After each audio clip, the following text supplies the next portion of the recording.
Chemist Warehouse is making shopping more convenient with its new Click and Collect service. Just tap to order items online. And it's ready for pickup within just 4 hours. Click and Collect. Try it today.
Chemist Warehouse is making shopping more convenient with its new Click and Collect service.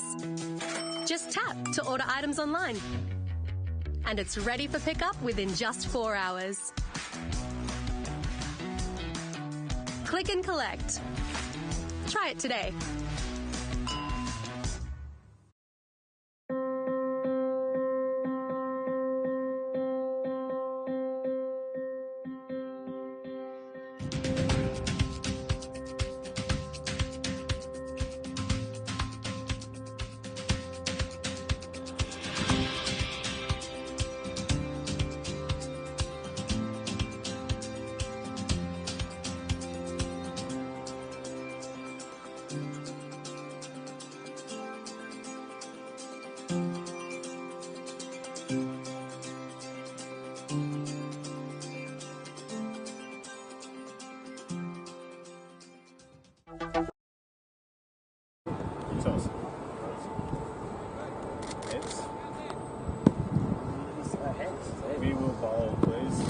Joey's won the toss here. Joey McGahn, you've won the toss and decided to bowl. Quite a breeze here in the Gabba. It's a bit of a swirling conditions as we know about this place, but it doesn't really generally reflect which end the ball's going to come from. So, reasons for going first? It was a method that worked for us up in Cairns. Yep. We're pretty confident with how our batting lineup is set up, so be able to chase whatever they get, hopefully. Teams will move around a little bit earlier in the morning at the Gabba here. Is that another reason to probably have a bowl first? Look, I'm not overly experienced with playing at the Gabba, so we'll just see how it goes early. All right, Joey, all the best, mate. Congratulations on making the final. Yeah, thank you. Justin, mate, if you had won the toss? Oh, we were leaning towards bowling, but I was happy to lose it. Yeah. It is actually a question we ask in the Shield games. Is sometimes it's a toss you like to lose and give it back to the opposing captain and try and make the mistake here. But it looks like a pretty good batting deck, as you expect for a T20. Yeah, I don't think it's going to change at all throughout the day. So, yeah, we're happy either way. So, we'll just got to do what we do well. Yeah, the big unit we just spoke to, he's a danger man. But you guys got plenty of talent as well. Yeah, no, we're two evenly matched up sides, so it should be a good game. All right, you nervous?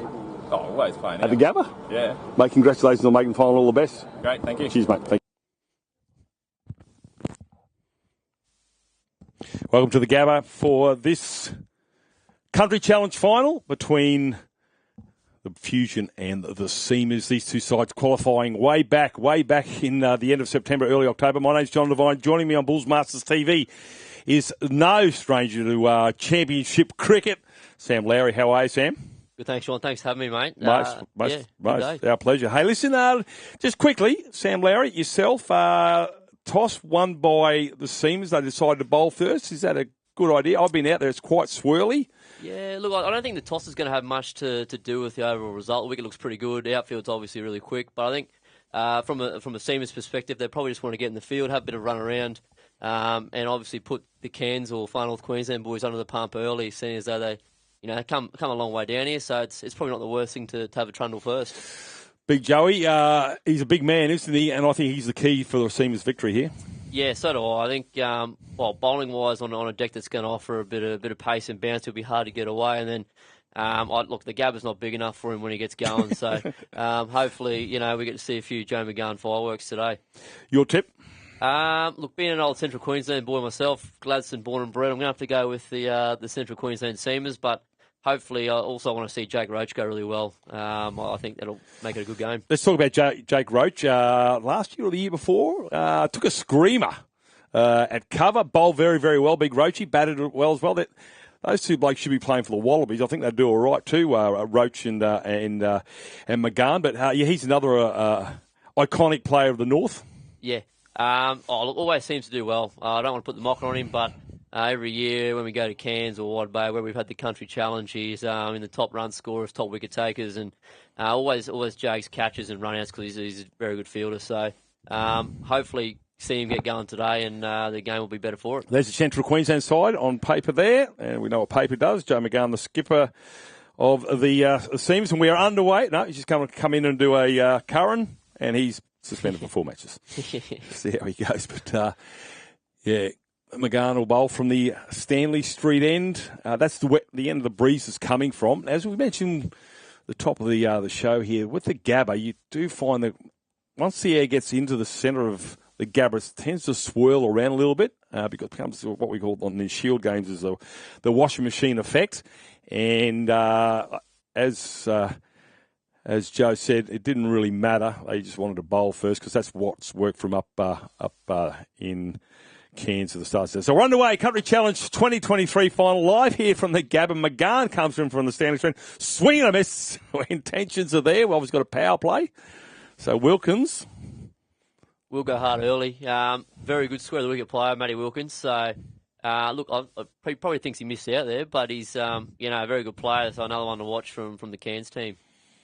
Well, we've got all the plays up, so for those of you watching, we've got a fine leg and a third man, other two men outside the circle, and then pretty much a traditional field. But he has got one slip there, and that is McGann, a whitish first slip. So Wilkinson pushes that one down to that man and third man for first runs, just the one. There's the Babinda Bakery over in the grandstand, mate, going off. Had to shut down Babinda to come down and watch Matty Wilkins play, so... always brings a fan club with him, the big fella.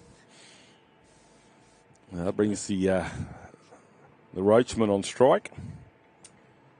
So, yeah, it's I spoke to Justin Reid, the skipper of Far North Fusion. I said, "Are you nervous?" He said, "Always nervous playing at the Gabba." Sam, how long does that take to disappear? Look, to be honest, because we only get a game here a year, if you go well enough, I think the aura of the place definitely hangs around no matter how many times you play there. I mean, Townsville have been lucky enough to play there twice now, and it just doesn't seem to go away. So it's always a big thing, big factor. Yep, McGann. Again, that one there's pushed. He didn't get all of that there. Hit high on the bat. They'll come back for 2, and that's all they get. Something we find with the Gabba, Sam Lowry, is that the metal isn't as bouncy as it used to be many, many years ago. It just tends to balloon up, and I don't think he expected that one to come, or expected to come on a little bit quicker, but controlled it pretty well in the end. Yeah, a bit of wet weather obviously might slide up a bit, but I mean, again, we're used to playing on low slowies up in North Queensland, so it takes a bit to get used to. So we've got a few people watching. We've got Luke Chapman, Ryan Pools watching, Greg Ferguson. We know Greg Ferguson from up the north here as McGann comes in again. Still has one slip, and that one's almost glided into him. He didn't turn around to appeal, and that is going to be into the gloves. And Alex Fowler is watching as well. So any comments you want to make here, let us know. And be kind to Sam. Apparently you give to bloody poor old Winfield last year, so he might be returning the favour. Yeah, copped a bit of He slack wouldn't be last out of year. bed yet, would he? Would he? Yeah. Oh, I think he's playing out there, isn't he, the big fella? But they got No, him it in doesn't last matter. year, so might have to have a look. Too hot for him to go out there. McGahn trying to finish his over off here, and that one's wide outside off something that finds the other man outside the circle, the third man. Jeff Tease is watching. Kyle McClure. Let's go the Gladdy boys. Yeah, Kyle McClure, born and bred Glads tonight. He'll be around CQ. Big David Hamer fan I hear. Kyle McClure is. As we all are. So we've got left and right-handed combination. Always a good idea to start with, I think, Sam. Have a left and right-hand. I think just opens up different parts of the field. Also, just sort of reduces the bowler's margin for error. Obviously, bowling to lefty and a righty, and they're both quite attacking, so that's always in the bowler's head as well. So, bit of a dominant opening display from these two up in Cairns. So, open for the same here. Seems to be a long over. Coming in now for us. We've got the scoreboard happening here at the Gabba here. It's not the traditional scoreboard. It looks actually quite good. Fresh. The orange. Seamers colours. Going right arm over again, and that one's been pushed to point. Diving, misses it, goes outside the circle. They'll turn for two. Roche won't like this. They might come back for three. It's a long way out, and they will come back for three. A lot of real estate out there, Sam. You've got to make as many runs as you can. Yeah, longer side, that one. And I suppose that just demonstrates Wilkins' strength. He's very good through there. Looks, very comfortable playing through there. So I think CQ will have to try and bowl a bit straighter to him, I'd say. All right, and Graham Mappery, the CEO, president of the Winnamanly Sea Eagles, is watching as well. If you get a chance to go down to Bill Aubrey Oval, see that misfield in a circle, they've got a new clubhouse down there. I tell you what that club has done down there for the size of the mansion they put up is outstanding. I'm actually thinking about moving in. Adam Tyndale. Adam, you're not here. That's odd. The monsoons didn't make it this year. No offence, mate. I hope you're still watching. Rightio, here we go. The big dog, Big Joe McGahn. Interested to see how he bowls to Wilkins. Hopefully tries to hit the stumps, but I think they'll err on the shorter side, obviously with the straight boundaries being a bit shorter than the square ones, but looking forward to seeing him bowl. Yeah, the pitch they're using is the one just to the right-hand side of the main test pitch. So McGahn, right arm over, not a lot of energy, but it's been swatted to point, no run. Yeah, the big fridge, he's getting a bit older. I see a few silvers in the hair there. I think he takes a few to get going these days, but once he's going, he'll be zipping through, no doubt. Anthony Wilson, part of the Ipswich Hornets. He's watching as well. They had a birthday the other day, Anthony. Happy birthday. Turned, I better not say, 31 maybe, 32. Defending minor premiers a couple of years ago. McGahn, so we've got the locals watching as well. All thought about it. It's a wide. McGahn will look back and go, are you serious? Big Cole's trying to keep him out there. Bit of carry on from the big fridge there. I don't think probably a bit hard done by, but I mean, they are on the side of the batter and T20, so they want to see some runs, which is, I think, fair, but still they've got to be a bit straighter, I reckon, to Wilco. So he's going to go. I thought he was going to go around the wicket then, but he must start right behind the umpire. McGahn comes in. Wilkinson, that's down the leg side. Another wide. A lot of experience, Joe McGahn. He'll be disappointed with that second delivery. A lot of encouragement in the field. Yeah, I suppose not bad misses, though, from big fella. I think if you're going to miss, you want to be on that, I suppose, into the wicket side of the length, just because if you do float it up here, you will get punished. So, yeah. Jason Singh's watching up the Beamers. And then Brett Watts is also watching from... Well, Brett Watts is part of the Winnamanly. I'm surprised Brett's out of bed. Jason Singh's a Winnamanly old boy too, just quietly. Yeah, there you go. Good player. The nest is alive. McGahn again. This one finally just gets an under edge. That's going to go all the way for 4, will it? Yes, first boundary of the morning. And not one that's in the textbook, but you'll bank it. Probably deserved to go to the boundary, though, if we're being harsh here. I think, again, too much width to Wilkins. And when you're obviously trying to bang it in, you want him to be hitting a little bit straighter than that, because his strength, the square wicket is his strength. But, not off the middle of the bat, but I reckon he'll take it. Tough one for first slip too, just quietly when they nick a cut shot. Going again.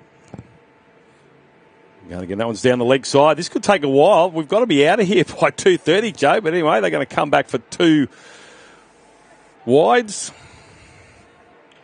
So 3 to the total. Good start here for the Fusion. All actually, basically, thanks to the bowling of the seamers to a degree. I think, a few nerves. I think Cal McMahon's over from the other end was pretty tidy, Big Joe. I think he's just got to relax a little bit here and just go back to what he's really good at, which is obviously hitting the top of the stump. So, might be a bit of shape there for him too, looking at one that went down leg side, which is uncharacteristic for the big fella. But, see how he goes here to a right-hander. So the 2 men out are at fine leg and third man as well. This one, that's well bowled. He's just likely to do that, isn't he, Joe McGahn? Absolutely find a cherry in amongst a bunch of thorns, and he found a super nut there. Yeah, I think we're obviously just seeing the benefit too of having left and right hand opening combination. I think Joe's a lot more comfortable bowling to the right hander based off that last delivery. So, poor Roshi might get the best of Joe here. 62 Sports is watching as well. I don't have no idea who 62 Sports are, but they're a Beamers fan. Who the Beamers are? That one's just straying on the legs. Lovely shot there from Wilkins. That'll go 3/4 of the way to the boundary. Kookaburra versus player, and the Kookaburra wins. Yeah, very fast outfield. He didn't quite get that, I don't think, Jake Roach, but skimmed across the Gabba surface very quickly. And Joe, we just have a pitching which would have been probably the right area to bowl to if you're bowling Wilkins, but the left-hand, right-hand come into it again. But no, it's been a great start here for the Fusion. 12 off this over from McGahn. He's still got 2 nuts to go. He's just as likely to get a wicket out of 1 or 2 of those. Field just comes around a little bit on the leg side. It's just 4 inside the circle on the offside. He's gone out there and a swing and a miss. And look, I'll be honest, Sam, I didn't see how that was any wider than the one he got called first ball. No, I think been unlucky that first wide. Yeah. But yeah, I don't know. I suppose as long as they're as consistent as possible, it's a tough gig being an umpire. As much as we don't like to always admit it as a player. Yeah. Well, put it this way, it's darn hot out there, and they've got to concentrate for every ball. As do the commentators, I might say, Sam Lowry. Yeah. That one there, he's trying to work it down to third man, and it's the end of the over from McGahn. So he ends up with 2 dots to the end of it. Couple of dots. Number 19 off 2. Yeah, look, I think, good start for the Fusion. Encouraging signs, but you can see there's a little bit of movement. So if the bowlers get it right, especially I think Cal McMahon to Matty Wilkins, this end's a good matchup with big in-swinger to a lefty, which is handy. But if the bowlers get it right, it looks like there's a bit in it for them. Yeah. Barry Weir up the Fusion, and Lorraine Kabavi, I hope I got that right, it says go Matty. I don't know who Matty is. Matty Wilkins, I reckon. Oh, okay, the opening bat. There you go. Probably another Babinda local. Nothing's happening with Babinda today, mate, you reckon? Oh, I think they've all tuned in to watch the local hero play, Matty Wilkins. There you go. Warranted too, he's a very good player. Just come back from the state 19s earlier in the year, or a couple of weeks ago maybe, December. Still December, isn't it? Yeah, not for long. Way it's going. So McGahn will continue from the Stanley Street end. That's down the leg straight away. Wide called. So umpires all over it. It's nerves as well. But McGahn's into his second over. 7 off the first. Yeah, I think this start with the extras is definitely going to ease a few nerves from the Fusion boys as well. I think always handy not having to acquire your runs off the bat, but I'm backing them together right here soon, TQ. Getting right arm over. That's the Stanley Street end. That's where the breeze is coming from. That's been smacked to extra cover. No run. Well, that's where you'd like to be to Wilco, I'd say. Good length, good line. Well, one thing we've noticed, especially with the test match, if you pitch it up, it swings. You give it that full length, and here at the Gabba, with the conditions as well, you give it some length, and you got yourself a good opportunity to beat the outside edge. Yeah, I think especially with that new ball, it only swings for a couple of overs in T20, so you got to obviously try and make the most of it. So he turns again. Has a first slip here to Joe McGahn and himself, and that one swatted at the end of the bat. Probably might have hurt the hands. Good length, yeah, sound a bit chalky, a bit Q-endy. Good length, good line. Try and tuck Wilco up. The other thing for the seamers too, Sam Lowry, is the fact that you win the toss. You really want to make pay. You want to take a couple of wickets. You backed yourselves as a bowling unit to take early your poles. Yeah, you got to put the ball in the right spot when you do bowl first. Takes a bit of pressure off everyone. Okay, that one's been swatted not really well. It's going to go wide and mid on. Hasn't got all of it. The fieldsmen have had to do some work here this morning here at the Gabba. Big spaces, and I'll come back for 3. Yeah, not a bad result for the bowler there, though. You don't mind him hitting there. I think, especially if he's bowling Wilco, you do want him hitting a bit straighter than he would like to. But yeah, poor old CQ boys go from playing Rocky Creek round number 3, where it just plugs and stops, to it's just going to keep rolling down the hill here at the Gabba, so they might have to have their running shoes on, I reckon, the fielders. And something I did not realise, as we see McGahn coming in trying to... He's got a few more balls to go. It's McGahn. Short ball, it's been punished. That'll go over mid-wicket. And that's 4 more to the total. Seamers not pitching it up on that occasion. It's gone. Yeah, fine line to Jake Roach. You've obviously got to be into the wicket with the field set the way it is. But if you miss by a small amount on the short side, he's probably the most powerful hitter of the pool, all the cross-bat shots in country cricket. So, yeah, fine line. But I suppose with the field set the way it is, you'd probably rather see the boundary go over there than back over the bowler's head. Yeah, there's not much bounce in the middle of these Gabba wickets anymore. See McGahn again, and that one's full of ball. Batter pushes him back. Goes the third man for a single. Very well bowled. Good length. Good length. Only about a metre difference, I'd say, than the ball before, and it went, which I suppose is a long way, but it's not a massive miss, and it went for 4. So good comeback from McMahon there. Peter Huey's watching from Cairns. Billy Dean coming out of Ipswich, my fellow commentator and all-round top bloke. I'll tell you, as I say, with Billy Dean, if what he doesn't know about cricket hasn't happened yet. Pat Turner says, go Matty. Nathan McSweeney is watching. So, Nathan. That one's been pulled over and behind for 4.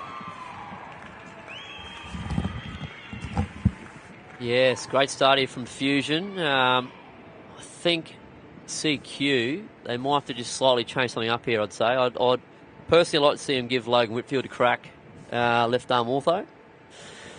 But, yeah, we'll see what happens. Joe McGahn also no mug when he gets it right. So, let's see what they're doing here. Big Joey's on again, which is not a bad option.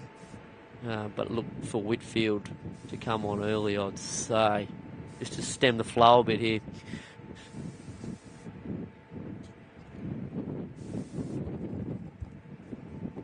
Joe's going to have another bowl.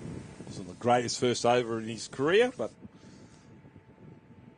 you really probably can't throw the ball to somebody else and expect them to get it right as a captain. You probably got to take some responsibility there. Yeah, tough time to bowl too with only 2 out. Interesting bringing third man up. I'm not sure about that, but we'll see how it goes. I think it just limits your options. You obviously got to bowl really straight. And you sort of want Roachy hitting away from his body a bit here, I think so. But we'll see. It could work out nicely for him. So McGahn, the field has changed here for McGahn. That's going to hit the pads. That'll be leg buys. Just the one, yes. Davey Hamer, electric with the pads on. Off fielded.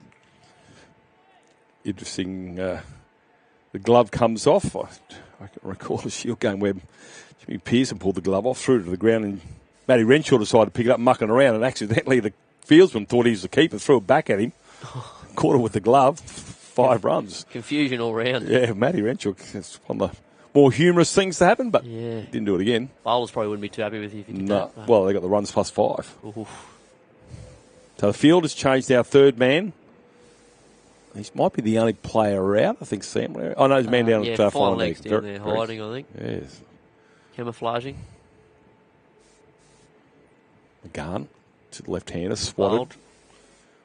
Well, I thought about a single, had a chat and decided to go back. Yeah, it's well bowled that, I think. Good length, good line.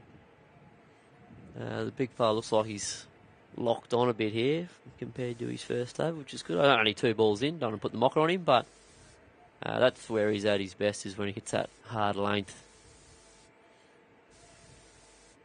The left and right hand are still messing with Big Joe McGann. That's wide outside off stump. Full and misses the bat. Soraya Horton's watching. Rebecca Scarden. Judy Rapper. So all over the state they're watching. And it is a big thing, isn't it, Sam Larry? The Country Challenge isn't just about turning up for a week. You want to get that title, come down here and have a shot at the Gabba. And that's a wide ball. We'll see what Joe says. Yeah, doesn't like that one. Hands on the face. Cannot believe it. Yeah, it's hard to tell from this angle, but I mean, he always thinks he's hard done by Big Joe when he bowls. But look, I think the keeper had to go, had to clip his heels and get to his left there, so it might be fair. I'll give the umpire the benefit of the doubt here. But no, it is a big deal, obviously, for an amateur to play at the Gabba. Yeah. That's a massive carrot to be dangled in front of you, so big day. Still attacking with the slip. That one says swatted, lovely shot. Oh, square drive, or square cut, I should say. 4 to the total. How about that one, Sam Larry? That's a shot of a professional. Yeah, lovely shot. Looks like, bad news for CQ. Looks like Wilco's got the pace of the wicket down pat now, which is not ideal for them in the power play with a couple of overs left. So they'll have to, I think, change something up. I just think that the speed, now that they've both had a bit of a look, they're pretty comfortable with it. I think slip's coming out, which is good.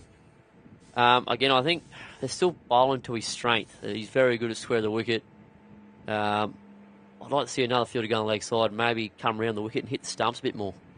But we'll see. Slips come out.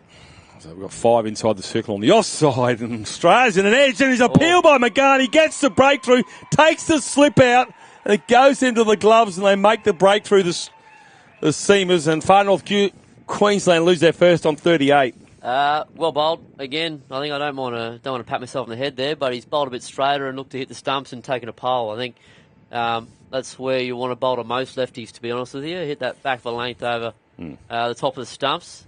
But yeah, I suppose a good little, 3 or 4 balls there for CQ, and I suppose a boundary in there as well. But they reap the rewards, which is good. Can I ask you a question here, Sam? That taking that slip out, does that change the mindset of the batsman? Yeah, maybe. It was a great ball. I'm not saying otherwise, but I think it might have just relaxed a little bit, Wilco. But from up here, it looked like a pretty good ball. Just zipped one round a bit, but. I think it was the right idea to take slip out, and I think the line and length was much better from McGann there, and you got the pole, which is good. Cameron Miller says the Fusion should smoke the CQ Seamers. See what happens. Peter Huey says Sam the commentator. Chevelle King, well, let's go Matty Babinda represent. Well, just put the kiss of death on him. Yes, go on, big fella. Bailey Ashley said to pitch it up, and then straight away says finally. So Bailey should be have the clipboard and the whistle, mate. Yeah. Well, I think that was probably the plan heading into it, but I suppose again the occasion of walking out and bowl at the Gabba, it's it doesn't come around very much for blokes like us who don't get paid to play cricket, so might have been a few nerves, but interesting to see how they go to Gussie here. They've got to be full to him early doors. And the thing about the Bulls Masters, though, Sam Larry, is the fact that we give country players the opportunity, because over the years, how many country players represented the Bulls, you know what I mean? You talk your Matt Haydens, you talk your Andy Bickles, all these players have come from the country. As McGann comes in from the Vulture Street end, and that one's half an appeal. Are we all begging for a result here, but a wicket taking over here for Joe McGann, the skipper, and it's 1 for 38. Yeah, I suppose, look, just touching back on the Bulls Masters comment, they do a lot for grassroots cricket, which is, as a grassroots country player myself, it makes cricket enjoyable for us in the bush. I mean, it can get a bit strenuous rocking up to club cricket and not having much to look forward to all year. So I think they're keeping blokes in the game, and at the same time they're giving young fellas opportunity for a bit of exposure, like the Matty Wilkins who got picked up in the state 19s and didn't have to leave Babinda or Cairns. So it's a great thing what they do, and we're all very grateful for that. There's a good chance there's a lot of people going back to work now with Babinda. I don't know. I don't exactly know how many people live in Babinda. Both of them. a fair few of them are over there, and I think they've just gone to the bar, I think, looking at a few people walk away. But good change here. Jeff Case in the attack bar on his straight breaks. Pretty crafty with his pace. Another Gladstone boy, Glen Cricket Club local, as they've claimed him. So looking forward to seeing Bowler Roach here, who will look to sweep anything that's in his half. Well, there's a man just in front of square right on the rope here, and that's going to be pushed down to the man at long on. Think about two, put pressure on the fieldsman and say no. Good moving. Probably a bit lucky there, that long on field. There might have been a chance there. Long way down there, but it is a weird angle to sort of cut off. Yeah, you've got a fair idea that Roachie's not a man who's exactly the Green Lantern. Probably not keen to run too many quick ones. We've got a fresh batsman out there. So Warnock. Played. Well. Another single. So it brings Roach on strike. Yeah, key match up here. I think it's probably why they've held Whitty back, or Logan Whitfield back, with Roachie still being out there being such a prolific run scorer against spin. But see how this turns out. Roach waits, comes out of his crease and swats that along. They've got a lovely shot through wide of mid-off. That's probably the shot of the morning, although the square cut was pretty good too, Sam, but that's not bad. No, beautiful shot. Used his feet. Obviously not going to get a lot of spin from Case, so I think he'll back himself to not run past one, so that using your feet's obviously a good option. And then, yeah, look, I've seen that about 100 times from Roachie, especially standing at cover. Your fingers, hurt a bit. So Tom McClure having a crack, I see. Yeah. I thought you read that one. I'm not going to read that one out because you don't condone that sort of behaviour. That's where I'm going. No, he's a good fella. Well, I think they got Gassi on strike here. This is two just good overs so far. 2 balls remain, just a 7 off it. That's been pushed to think about a single no. No, that's been well bowled. I think a good change for CQ just to slow it up a little bit with the spin. Obviously very crafty, Jeff Case. Took a fantastic shot to obviously get him through the infield. So, good player. Sills, the power play. This one's been swatted. That's a chance. Oh, would have been the screamer. That's 4 more. Nice bigger shot. Can't believe that it's just gone wide. Good over. 4 off the last one. We won't be too upset. Yeah, it's well bowled. I think the 2 boundaries were pretty good shots, and I think the second one obviously brought about half a chance. So, again, whilst there's 8 off it, it is that type of obviously field, the Gabby. You can bowl well and go for a few, so not the worst over. Especially in the power play, of course. There's a lot of real estate was mentioned before here, but it's a fast outfield. Yeah, the rain, one thing about the Gabba, no matter how much rain you've had, it certainly drains very, very quickly. That's beautiful, isn't it? It's a terrific bit of grass out there. It's a bit like Peter Huey's backyard, actually. He's a very wealthy man. He's got a lot of real estate up there. Doesn't share. No, got the gardeners onto it too. I'm assuming Peter Huey. All 43 of them. 1 for 49 here at the moment for the Fusion. Sent into bat there by Joe McGahn. So 5 overs, 10 and over. Great start for the Fusion. Ideal. 7 extra, so a bowling change here from the Multistreaming. That's gone big. That's huge. That's gone for 6. 6 rows back. And Big Roachie's launched it. It's a lovely shot. Bit of a dangerous matchup here. Josh Hamilton will look to just obviously slide the ball in at the stumps as a slow left armour. Obviously very small boundary straight. So it's, with Roachie, I suppose with anyone batting, I think that's got to be the way they're targeting. So a bit of thought maybe needs to go into where his length, he might have to go a bit shorter to bring in the square of boundaries or just to avoid hitting the ball straight because it does fly and it's not a very long way. So interesting to see how he goes.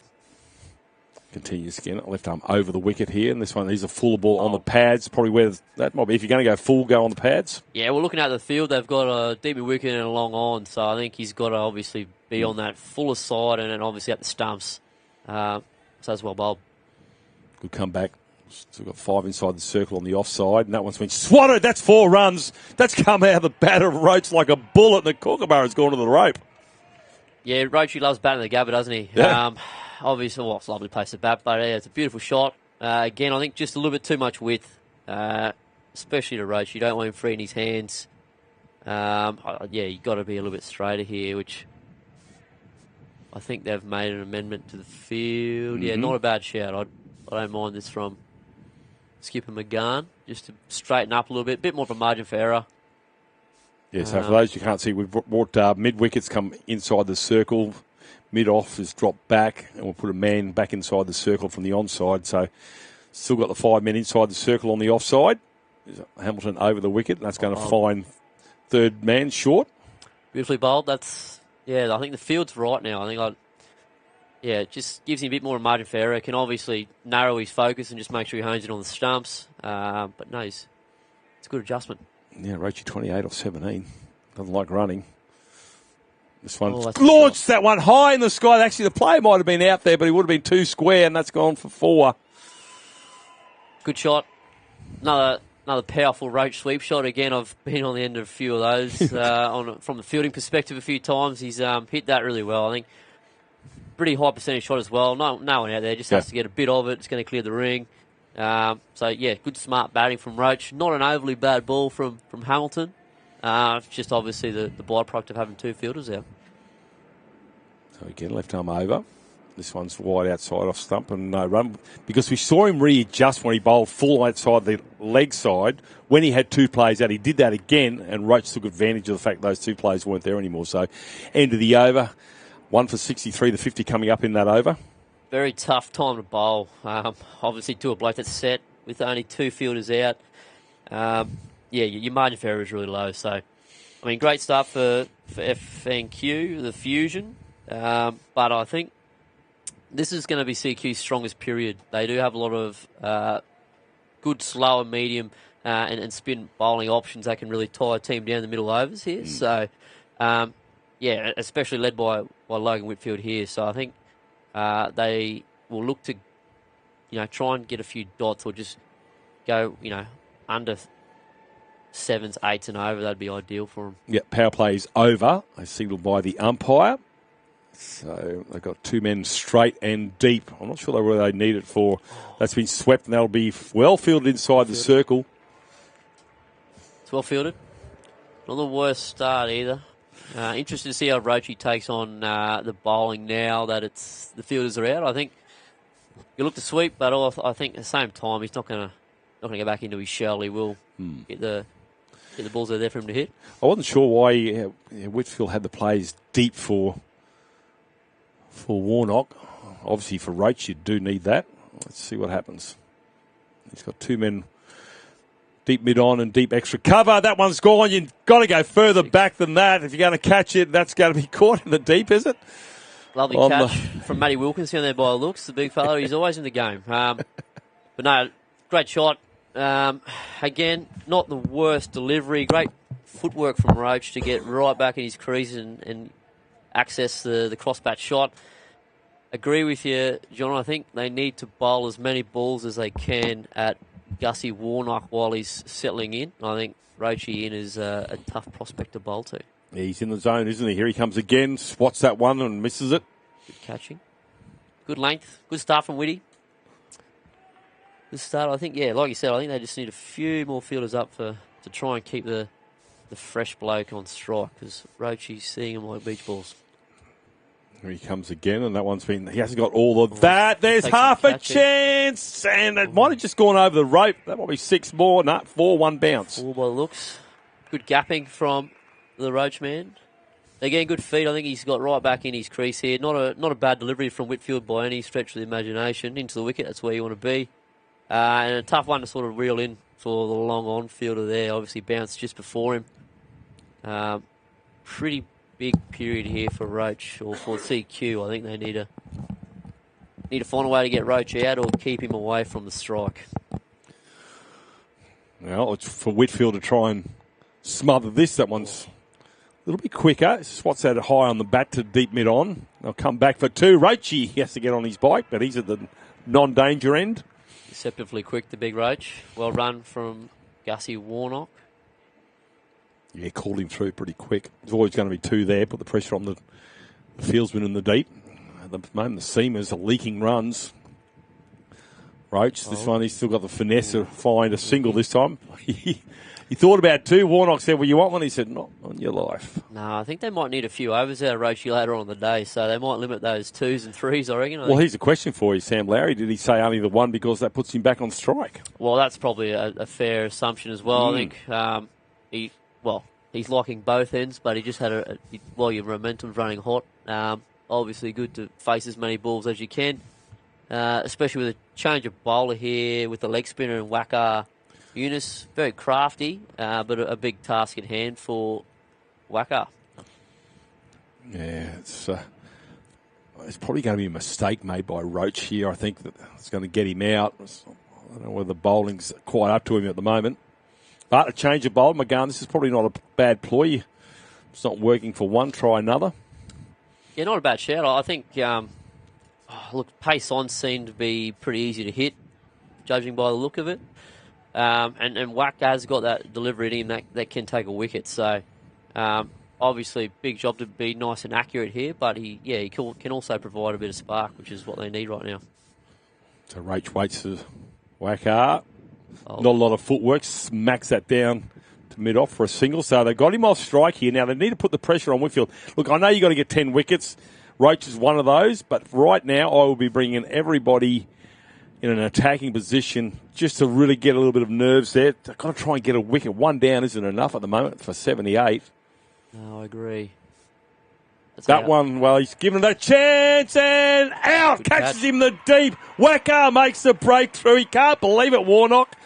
And he's gone. And that's a good catch. It's a good catch. Looks like Toddy Harmsworth out there. Good pair of safe hands. Just when we're saying to bring a few blokes in, I think that guy should have stayed out. I reckon, Johnny. We always have a cow out there, for sure. But as I said, the players are going to make the mistake, and he's made that. It wasn't a power play. He probably should have looked at maybe, well, it was there to be hit. Maybe get a single and get Roach back on strike here. But that's well done from Wacker. He held his nerve. He put it up there, puts it into the air. It's not an easy catch to take here at the Gabba. I can tell you right now, the best thing that's going to happen when this thing comes down is those seats are going to get rid of, because it's very hard to pick up a white or red ball with those seats in the stands. So good catch. Yeah, no, great catch. And a good breakthrough for CQ. I think now with Phelps coming in, another new player, a good player, but they need to try and find a way to put a bit of pressure on the new batsman. So personally, I'd love to see deep backward square come join us in the ring, even bring up the offside sweeper, back your spinner to bowl at the stumps, and I think maybe even long off to come up, because I think that's going to be the trickier of the straight hitting shots, but we'll see what they produce here. Looks like they're still staying back, which is interesting, but who knows, worked before. Maybe he's trying to buy a wicket here, Joe McGann. Telling Wacker to give it a bit of air. He's bowling into the breeze. So very busy player, Phelpsy, so see what he can do. Good time for him to come in. Multistreaming pushes the batsman back into his crease, and they'll come back for a single. So I just think that's a little bit too easy. Yeah. To be honest with you, I think they need to ring cover up for the new player. Just on that one, make him hit the ball through the field to sort of get some sort of pressure. But again, well bowled from Wack. Big task at hand still. All right, Roach. Eunice. Bowled. That is well bowled. Right at the, if you want to call it a Yorker, outside off stump. Beautiful bowling. Been a good set so far. Well, too often a wicket. He Eunice is a man who would really step up to a challenge like this, I reckon. He give me the ball. He probably would ask for it after the first over, after McGann didn't bowl too well. Let me show you how it's done, Skipper. No, he's definitely not short of confidence. As you see, Phelps just pushed one into the outfield. Actually, a good little battle between Wacker and Phelps on social media. They the two little fellas love going at it, so it will be a bit of good viewing here to watch them, bowl and bat against each other. But again, I still think they've got too many people out. Yeah, I see a bit of pressure. Take the scoreboard out of it. Play what's in front of you.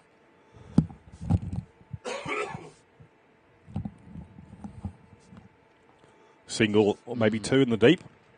Long way out there, isn't it? Off fielded, big throw. A long way out there, holy. But well bowled. Wacker, Eunice, great little bounce back there for CQ. as the score's been moved on to 2 for 84 off 8.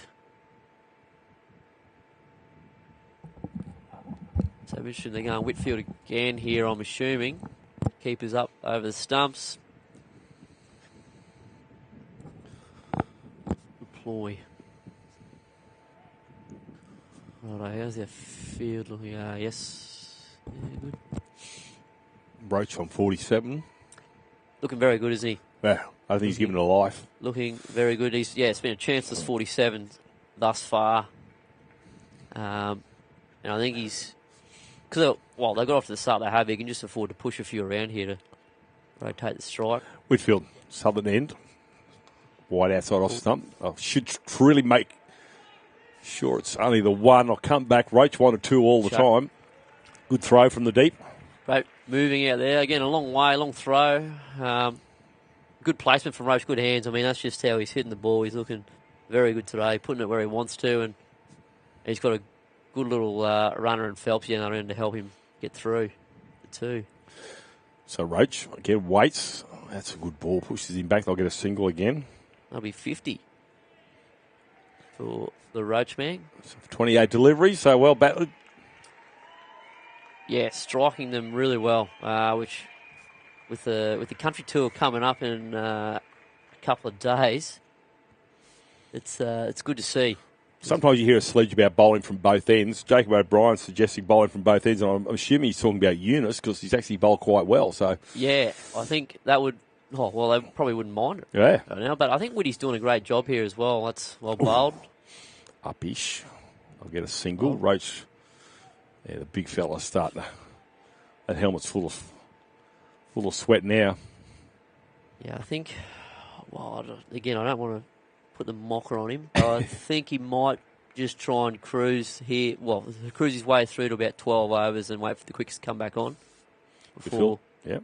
Or maybe not. It's a nice shot. That is a good shot. Left arm over around here. And another single to Roach. So he's happy to take the 1s and the 4s and the 6s. It's a great start. At 10s. Need to find a way to either get a wicket or slow these runs down here, CQ. So again, left arm around the wicket. I just wonder, that's why he swatted. That needs to be fielded. It is. Well done from Wacker. Another bloke that throws strong square of the wicket, Andrew Phelps. Cuts and flicks and hits the ball in obscure locations.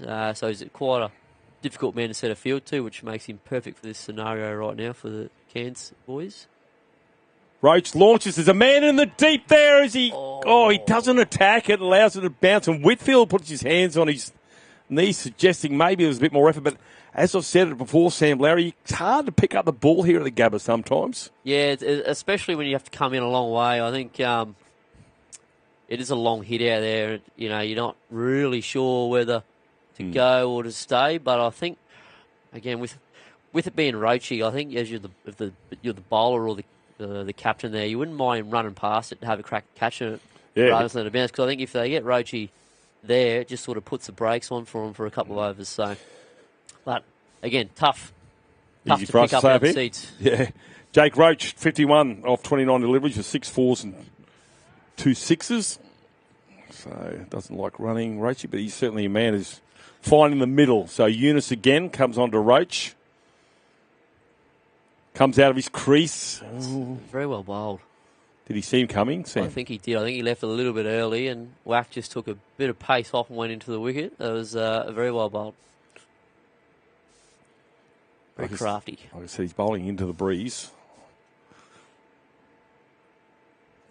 3 men in the deep on the onside, 2 on the offside. Thinks about coming out. That hasn't got all of that. Catch! Oh, and it goes to 6 there. I don't know whether if he was on the rope and came in and taken that one, but regardless, the scoreboard will say 6 to the total. Yeah. Look at the replay here for what was the replay say? He didn't quite get it. It was only a short hit. Oh, look, I don't want to... Easy for us. Don't want to sledge from up here. Poor old Jackie Harris. It's, hard to know whether you come in or come out, but from a CQ perspective, they would have liked to see that taken. Ben Snowden says Roach will score a ton. Now, Benny, you can't come in when a man's been hitting him out the middle and he's in his high 50s. predict a ton. You should have said at the start of the game, my man. You may well be right, but wow. Yeah, I think Sportsbet has suspended betting on Jake Roach's thanks to Ben DeSoden. Overs and unders. A bowled again from Wacker. Knows exactly where his field is, and he's bowling. He's bowling to those sweepers, which is what you want at this period of the game. Very flash boots too. The big fella, black Nikes, very trendy. I've just got the Dunlop volleys. That's how poor I am. Does the same job. Lovely shot for none. Yeah, again, I think they've got to bring mid-off up at least. We're on target to get to 200, aren't they? That's a massive score. They're 2 for 98. They're just 10th sort of over. letting the game float a bit. Well, I'll get 2 more. This will bring up the 100. Might even go for 4. No, it'll be cut off just inside. Roach will just stroll through for 2. So that brings up the 100 here for the Fusion. They were sent into the bat by Joe McGahn. He won't be happy with that. There hasn't been any joy for the Seamers. And Roach is having a wonderful outing. Roach looks very good.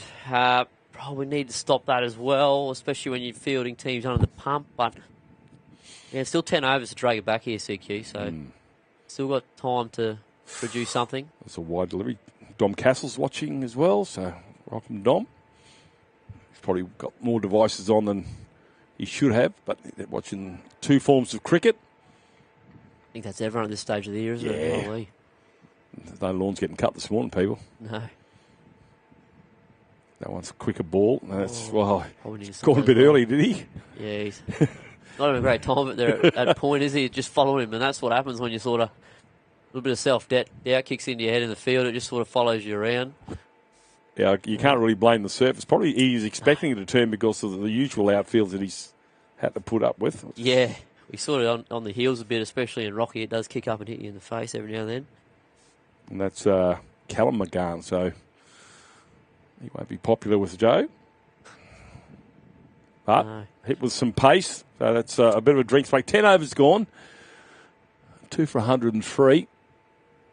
Run rate at 10s, cruising. And look, they haven't really taken many risks, have they, would you say, at this stage of the game, apart from those power play overs. So, look, as a Central Queensland fan, I'd like to see a few more risks taken, especially from the fresh batters. I think Phelps got himself to 8, and he hasn't really had to do a whole lot or play a low percentage shot. So, obviously, the Roach keep the field back, but let's put a bit of pressure on Phelps. That's gone over. Cover, only the one. Really? I would think, I could be wrong, I think Joe McGahn needs to come back into the attack. I know he's probably saving himself to the back end, but the damage might be well and truly done by the time he comes into bowl in this 18 and 20 overs. Yeah, I think he needs to have a trundle. They definitely need a wicket. Obviously, that's very obvious, but yeah, if they can find a way to get Roach out and just put the brakes on just for those 2-3 overs, 160, 170 is not out of the equation for the Fusion. Well, even if it's for 1 over, Whitfield, this is his 3rd over. He's probably been the most economical without taking a wicket so far, Whitfield. Yeah, he's bowled quite well. Considering he just doesn't have the breeze. There's out. McGahn takes the catch here and he makes the breakthrough to Whitfield. He's on his way. Is Phelps for 11. That's a breakthrough they desperately needed, Sam Lowry. Definitely needed. I think, again, a catch in the ring. So it's great to see the field up on the offside to make Phelps try and hit through the field. Obviously, when that happens, they try to hit a little bit more aerial, and it's gone straight to the fridge, who doesn't drop many. But I think a good reward for Logan Whitfield. I think he's gone for 22, but I can count at least 10 of those where it's just been good cricket shots. So, great reward for Whitty. A little confidence booster for him, and a great breakthrough for Central Queensland. So the towel's on Roach's head. There's a scorecard. And so Justin Reid, now the skipper, will come out to resume hostilities. As you said, the Seamers winning the toss. A breakthrough there in the 11th over. They probably would have liked to have seen Fusion 3 for in the first 6, but not the case. 3 for 104. Great breakthrough. Just going to back up what you said there. I think I'd love to see Joey have a bowl right now. Next over, this is his preferred end based on where he started. just to try and take another wicket here, because Reedy, again, if he gets settled, he can hit the ball a long way. So, bring the skipper back on. Plenty of options CQ have got with the death overs. Would love to see him go hard here for one to try and take it to another one, just to sort of hold that run rate up. As you see now, wicket's gone under 10's run rate, so they keep that brakes on that. That'd be ideal. Whitfield, to the new batsman. Bold. Or defensive. Josh Brown's watching, obviously playing tonight. Josh, so tune in, probably seeing what the wicket's doing, helping himself out a little bit here, and also enjoying some cricket from the north. Tyrone Braden Huey says Tyrone Brown should be playing now. I don't know whether that's his bit of a bromance there, and I don't know who Tyrone Brown is, but Tyrone's not playing, bad luck. So Whitfield taking a wicket, 1 for 23. As I said, most economical without taking a wicket until this over. He's third. Wickets tend to slow down the run rate. Let's see what happens. What Roach, though? Bold. Full run, it would be good. Yeah, the new batsman. We're moving Reedy. This is just on replay for the South Australian Redbacks. That's one bright red helmet. End of the over. The Mulgrave boys. So you can't miss them, can you, with the red helmet on? Looks like a London phone box. Yeah. 3 for 106. Let's see if there's a bowling change. Joe McGahn is coming to this the Vulture Street end. He's going to give it back to Eunice. Oh, I think, Josh Hamilton's coming in left armour. I think, this is a great period for Josh to bowl. Bowls really well to his sweepers. Obviously tough ask his first over in the power play with only 2 out. Again, needs to be on the money here to Roach, I think, as a bowler in this instance where he's 6-1 off 35. You've just got to be bowling to your sweepers to get him off strike.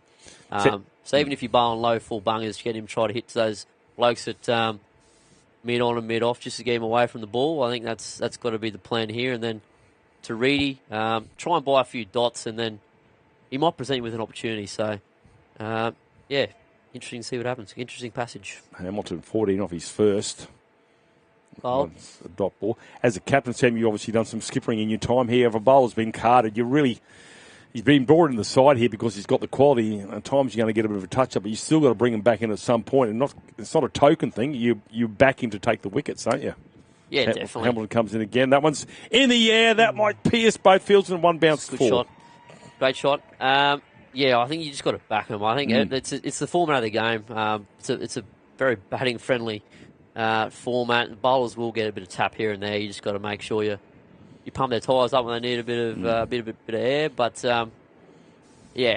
another great shot from Roach there. I think the bowler didn't do a whole lot wrong. Getting him hitting towards the sweepers. Could probably go a little bit fuller to try and jam him up. But shortest boundary, that straight one. That one's well, up-ish for a little while. I'll get a single down to mid-on. It's a good game off strike from a seamer's perspective. Over half their runs, Roachy. So, I mean, he's going really well. Yeah, he's run too many of them either, so. Oh, no. What have they got for Reedy? I've got 3 inside the circle on the offside and only 1 inside the circle on the onside. The rest of them are scattered. We've got a deep back of square leg, cow corner, a wide mid-on. That one's been pushed to Magana to cover. And long on and a deep, extra cover right on the rope. The plan is obviously to bowl really full and straight here based on this field. Yep. See how his execution goes. Beautiful. That's even better shot. He's in there from skipper Reid. That's, well bowled. Good cricket shot, actually. It's a great cricket shot. A little bit of glide, a bit of finesse there from Reedy, who's used to just stepping and smacking them. So it's big fella's getting a bit of wise batting sense with his age. Not that he's that old. I was going to say, Sam, how old are you? What, 25? He's older than me, so he's old, mate. Oh, right, he's old. Bowled. Beautiful bowling.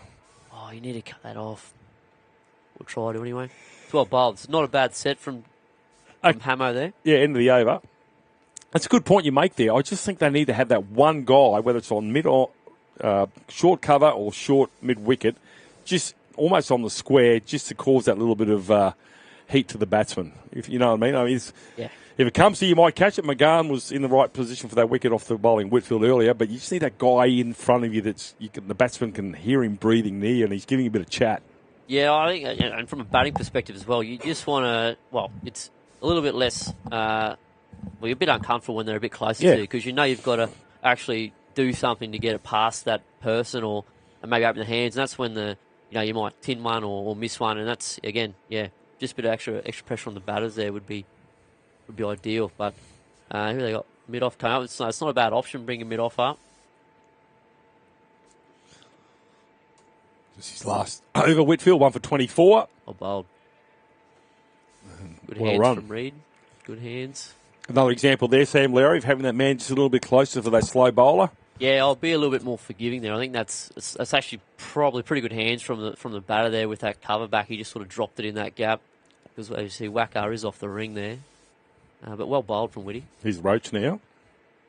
Roach launches, and that's going to go over for 6. Ground's not big enough for Roach. You said at the start of the game, Sam Larry, when Jake Roach is on song, the boundaries aren't big enough anywhere. No, another good shot. Just watch his footwork. He obviously pushes back right on that back stool and gives himself that little bit extra length, which he can put his hands through and dong it for 6. Difficult cricket shot, and by no means poorly bowled from Whitty. That's probably where he wants to put the ball, but a great cricket shot from Roach there. Moves to 72 and is seeing like beach balls. Bowled. Yeah, just a single air, and that man's just outside the wicket block here. Probably, just mentioned with the shot earlier, probably a little bit too heavy there from Roach, so no run. Whitfield turns. Roach, he's got all the shots. He finds McGann, no run. Good hands. Might be McGann. It's well bowled. I think that's Hartley at short third. Good fielder, good set of hands as well. One thing you find with country cricket is a lot of them wear the white wide brim pats. a lot of caps. Yeah, it gets pretty hot and rocky. Yeah. Especially at that RCG field, well covered, the mountain in the background. But, yeah. It is that you've obviously I've been to Rockhampton and with it on this side of the range, and then you go over the other side of the range to Yeppoon, it's like 20 degrees cooler. Yeah, as soon as you get past that range, it's you get a bit of a breeze. There's not much of one out here as we wait for Skipper Reed. Well bowled. Yeah, that's a good spell there from Logan Whitfield. He's bowled very, very well. It's the 1 wicket. Yeah, it's not often you say they got 1 for 32 off their 4, and he's bowled really well. I think the scorecard doesn't reflect the way he's bowled today. I think he's just bowled to a man in form. But no, he's bowled really well. Got the breakthrough of Phelps, which was well deserved, and his 4 overs were really good. Yeah. Former Queensland Bull Greg Rowell is watching as well. Outstanding swing bowler, Greg Rowell. Love that man's action. And I think he's himself and might be Dan Morosky. Between the two of them have lived on the planet for nearly 100 years. So they certainly know what it's like to bowl here at the Gabbers. Greg Rowell. See Hamilton coming in to bowl his 3rd over. 14 of his first. 8 of his second. Here he goes, Hamilton again. That's high in the end. There's a chance here. The player coming in from the deep. It's going to be taken. Oh, what a screamer of a catch. Takes it in front of his face, and that's a great grab. Wow. It's a fantastic catch. Toddy Harmsworth. Yeah, needed to be taken, obviously, to dismiss Roach, but he had to move a long way there and obviously use the slide to full effect. A lot of ground, great catch, bit of a bobble. Yeah, it's a fantastic grab. Look, that's just what CQ needed, I think, to get Roach. He scored more than half their runs, 122 on the board. A great opportunity for them now to apply the pressure, but good reward. So Hamilton, good. And we talked about bringing Hamilton back in. He got a little stick in the first over here, and he's got some redemption here from his skipper to have another bowl. He's into his 3rd. And he makes the crucial breakthrough here as we see Roach. On the replay, he munged it. Bottom end of the bat, isn't it? Didn't like it as soon as he hit it. Thought he might have just hit the gap. It's been his day. That's his first off shot. So a great innings, but a great catch to end it. Yeah, he misses that and he's got a broken nose. Yeah, he's probably pretty glad he caught it in there. might have shortened his night. But no, great catch from Harmsy, which brings Adam Truan to the crease, who, as a fellow Gold City Bull, he come down to Townsville for a game of cricket. He's a very handy bloke to have walking in at this stage with a bit of a licence to thrill, old Truey. So 100 runs off the first 10 overs. We are into the fourth over, and they've only put on 22 here. So the seamers are starting to strike back here. Thanks to Whitfield, Hamilton, Eunice. McGahn yet to bowl again. Here's Hamilton, left arm over the wicket. There's an appeal that's going down leg side. As we can see the keeper moving that way. Really good field setting here as well from skipper McGahn. You can see that offside sweepers come up to the new batter. They brought mid-off up as well. Pretty clear plan, obviously, to bowl nice and full and straight. So let's see how he goes executing. To win pushback. Oh, they come through for a quick signal take on the field. That's good running. Great running from the skipper, Reedy. Always a nice feeling, too, for the batter to get off strike. Or get off the mark. And I think it might be his first game of the game. He missed last year with a broken hand. But he... Well, it's another single. Hamilton bowling very well. Good comeback here from Hamo. Great comeback. Bowling really well. Again, just hitting his sweepers nicely and obviously provided with the vital breakthrough. Yeah, they can restrict a few wide outside the off stump. Rachel will be saying, hang on. Sorry, not Rachel. Joe McGahn will be saying, hang on. Yeah. I put two of them out there who got called. Probably got away with one there, based on what we've seen up here. Correct. Hamilton again. This is from the Vulture Street end, left arm over. Comes out, swing and a miss. Keeper's right there into the over. Good over there from Hamilton. Great set. Good reward for a good toil. Obviously, the vital wicket of Roach in that over. And a good solid over bowling to his sweepers. Cairns with two fresh batters in here, but again, both are quality players and can get that score. I think, if we're looking at past scores, 160 would be anything 160 plus would be ideal. Well, we talk about the Roach factor. That man McGahn can easily match it with the bat when he has a turn. As I said at the start of the broadcast, Sam Lowry, was the fact that McGahn's the key. He hasn't bowled all that well. And if that's the case, you'll want to make up some way, and he might do that with the timber. As we see, Eunice has switched round now to the Stanley Street, and that's Skywood. There's a man in the deep here. Some catches have been made, but that one won't be taken.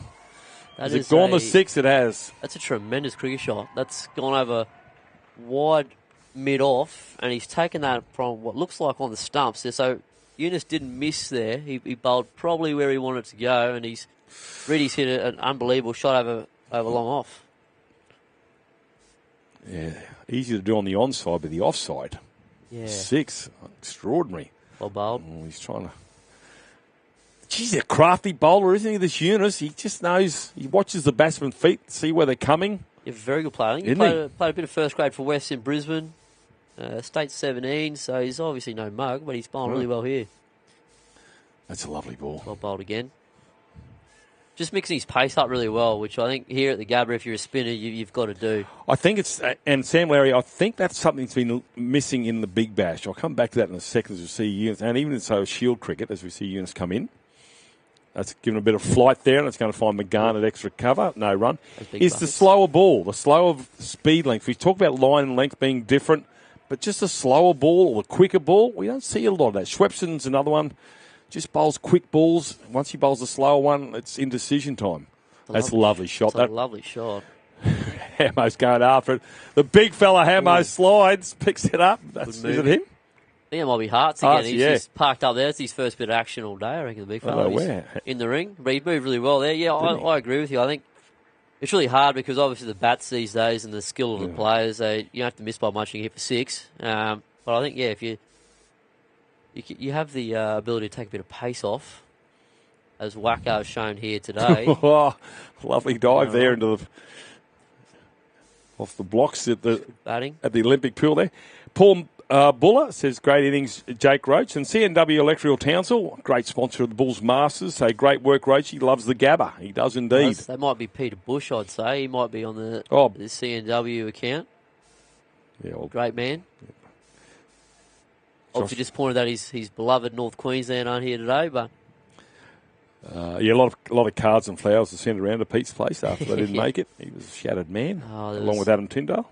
Yeah, Tinner's usually he takes time off to get in here. We leave around this year. He moves in for a month beforehand. Josh Creevy is watching from the Hornets. Yeah, Dad Brendan Creevy is a co-commentator of mine in the Brisbane Rugby League competition. So good talent is Josh Creevy as well. A bob from Hamo there again, just hitting his sweepers. Look, it's tough for a bloke to come out and start going ballistic from ball one. So they've got a little opportunity, a little passage here, CQ, just to sort of try and apply some breakage to the innings. Well, it's only 5 overs, and there's another single out there. But the 5 overs, the last 5 overs have only leaked 35 runs. So that tells you how much of a fight back, and this is what the crazy thing T20 cricket can do. Yeah, just ebbs and flows, doesn't it? It's Hamo coming in here. Oh, that's a lovely shot.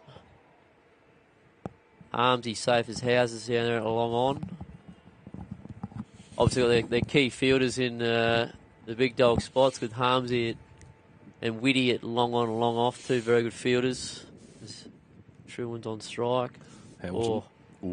Good shot from Truey. I'll tell you what, I know we probably haven't got time for a replay. I reckon if he's gathered that and thrown, I reckon he's run Reed out, Yeah, a bit indoor cricket play there, I think. Yeah, because he was actually, Hamo. if we can get it at the end of the over. Been a great set. 3 singles and a dot. Yeah, after his first one, he got pasted. A bit lucky there, but again, fielder's in the right spot. Truey's faced another couple of balls. I reckon that's gone into the stands, knowing that's one of his hitting zones, so good moving.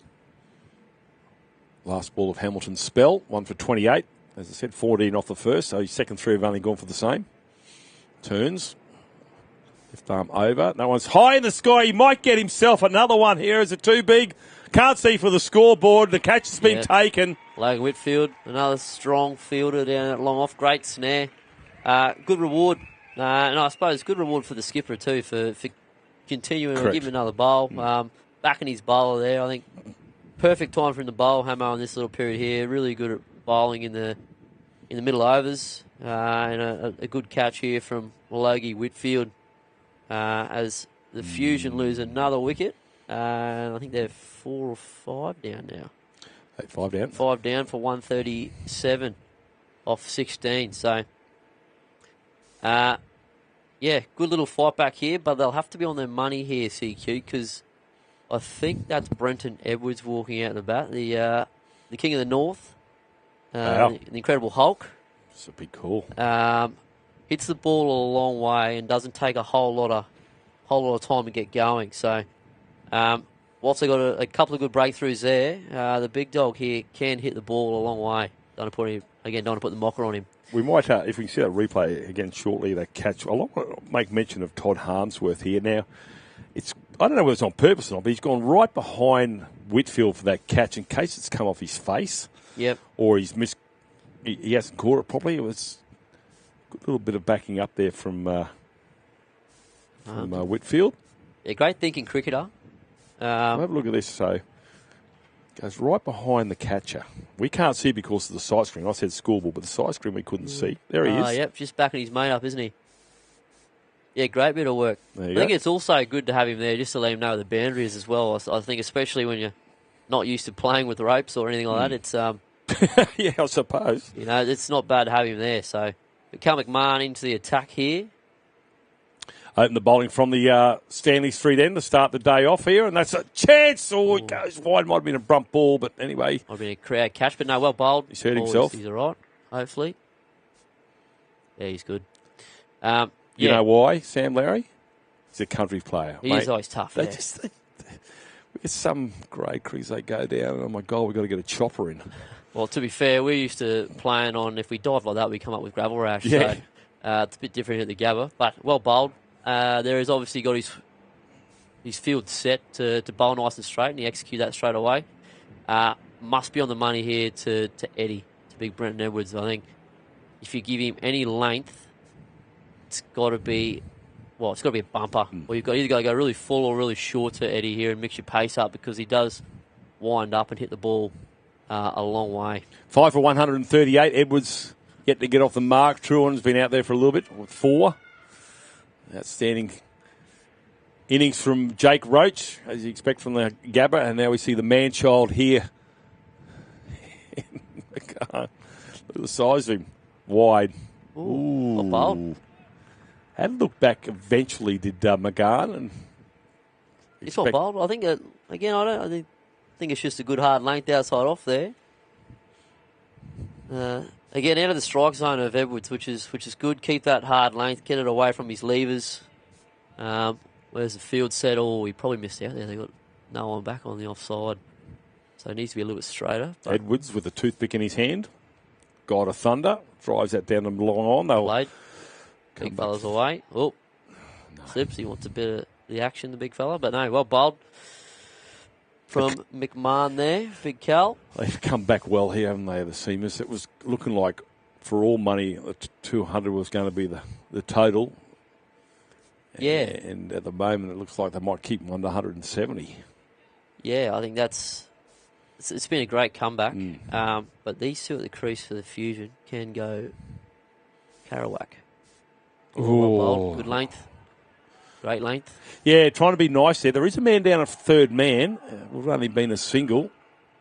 So the field we have now in a deep is third man, long on, log off, deep mid-wicket and fine leg. And then you've got 3 men inside the circle on the offside. And just the 1 man on the onside. So that's a lot of real estate here. There's probably 2 or 3 runs if you go to the eastern side of the ground. As we see McMahon coming in again. That's straight. And they'll find the man in the deep for just a single. Eunice. A bowled. Good moving from Wack. Another very strong fielder. Wow. Look, I'd love to see Chewy just back himself here. He hits the ball incredibly hard. He's coming off runs in cans. Very good player. I'd love to see him just sort of take a little step across and flick someone over square leg, or because I think the bowler's given away where he's going to bowl. He's got to be at the stumps. So if you've got an idea on where they're going to put it, you can try and manipulate or move around in the crease just to try and to change up their thinking, because he is more than capable. He's a very good player.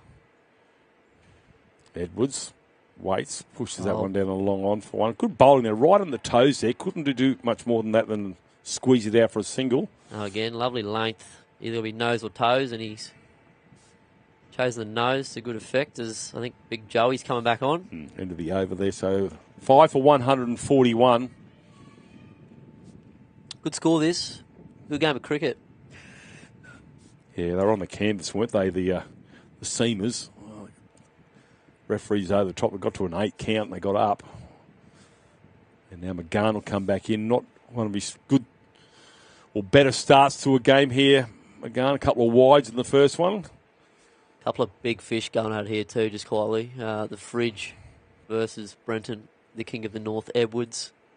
Yeah, both love winning, so it's going to be a great little battle here between bat and ball. So McGahn, 1 for 17 off his 2 overs. First one was quite pricey. Casey's only bowled the 1 over for 11. Hamilton, the end of his spell, 4 overs, 2 for 28. Whitfield, 1 for 32 off his 4. Pick him for mine. Eunice only bowled the 3, 1 for 28. So McGahn from the Vultures. Street end. That's a missed timing, but it might be enough to go for 4, and it does. So McGahn, they're eating on him today, dining on the McGahn. Yeah, not a bad length from the big fella there, but as you can see, if it's just in his strike zone, I think you've either got to be really full to Brenton or get him hitting to those big square wickets. So you've got to bash the wicket or obviously hit the chalk here from the bowler's perspective. Edwards. There you go. That's gone big. That's another 4. No fielder there. So Bam Bam has gone bam bam. Yeah, McGahn just too short. Another pump here. Again, I don't mind that. I'd rather see him get hit over there towards the bigger side than the shorter straight boundary. But needs to just change something up here, I think. Slow ball into the wicket or a genuine bumper or a Yorker. Just a bit of variation, because as you can see, Eddie's just sort of plonking himself in that front dog, and waiting to hit straight through the line of it. So a bowling change here from fielding change here from McGann. He's going to bring deep third man up inside the circle, and he's dropped Cowell back. So he's got 3 men on the onside in the deep. Edwards waits. That's been hit. There's a chance here in the deep here. Whitfield takes the catch here. McGann does a little jig here, and he can move, the big fella. beautiful. And that's the end of the that's the 6th wicket. Edwards is gone. Lovely delivery. Looked like a bit of a slow ball, off pace. As you can see, Edwards was through the shot there. Again, just what the commentators asked for, a bit of change. But Logan Whitfield again, the very safe hands of Logan Whitfield. And a good bit of cricket to get rid of a very dangerous player in Brenton Edwards, who goes for a pretty well-made 10 off 5 this period of the game. As Tommy Borman, I think, walks out to the crease. So how often would these teams play again? How often would Joe McGann play against Edwards? Well, look, over the years, I think they've played quite a few times. Yeah, against each other, but it's... So he'd know his game. He knew at this stage of the game, he knew he was going to go after him. So he's probably brought that slower ball in here. It has to be slower because his boundaries are short or long, and he fell for the 5-card trick. And I think that little jig there from Joe McGann after he took that wicket was the fact that he said, I think I got you there, mate. I got you on points. Yeah, it's, again, look, I'm going to split decision because he went for 8 before that when he probably could have thrown started with a slower ball or something just to get him off strike. But those two deliveries brought up that slower ball, if you know what I mean. So he's had to readjust. If those other 2 balls had gone for sort of, a couple of singles or something like that, he might have just kept bowling the same stuff. But he had to rethink it. McGann, that was lovely backward point. Left his V through there. But no, you're right. It was well bowled. Good bit of variation from the big fridge, and to get rid of the very dangerous Brenton Edwards as Tommy Borman hits one through backward point. I think being a lefty myself, you'd probably get a little bit excited when you see the point fielder right on point, which it looks like he's pretty close to. You'd want him a bit further behind. There seems to be a lot of left-handers in both sides. There seems to be a lot of left-arm bowlers for the seamers and a couple of left-handed bats for the fusion. So yeah. We welcome all types of players, left or right-handed, in our game. Yeah, the khakis, they're coming through, aren't they? As a lefty myself, I could call myself a khaki. Yeah, so. well, it's amazing how great the left-hand batsmen are. McQuarrie, Border. I might be slightly Lowry, biased, but we look, put in the same sentence. Yeah.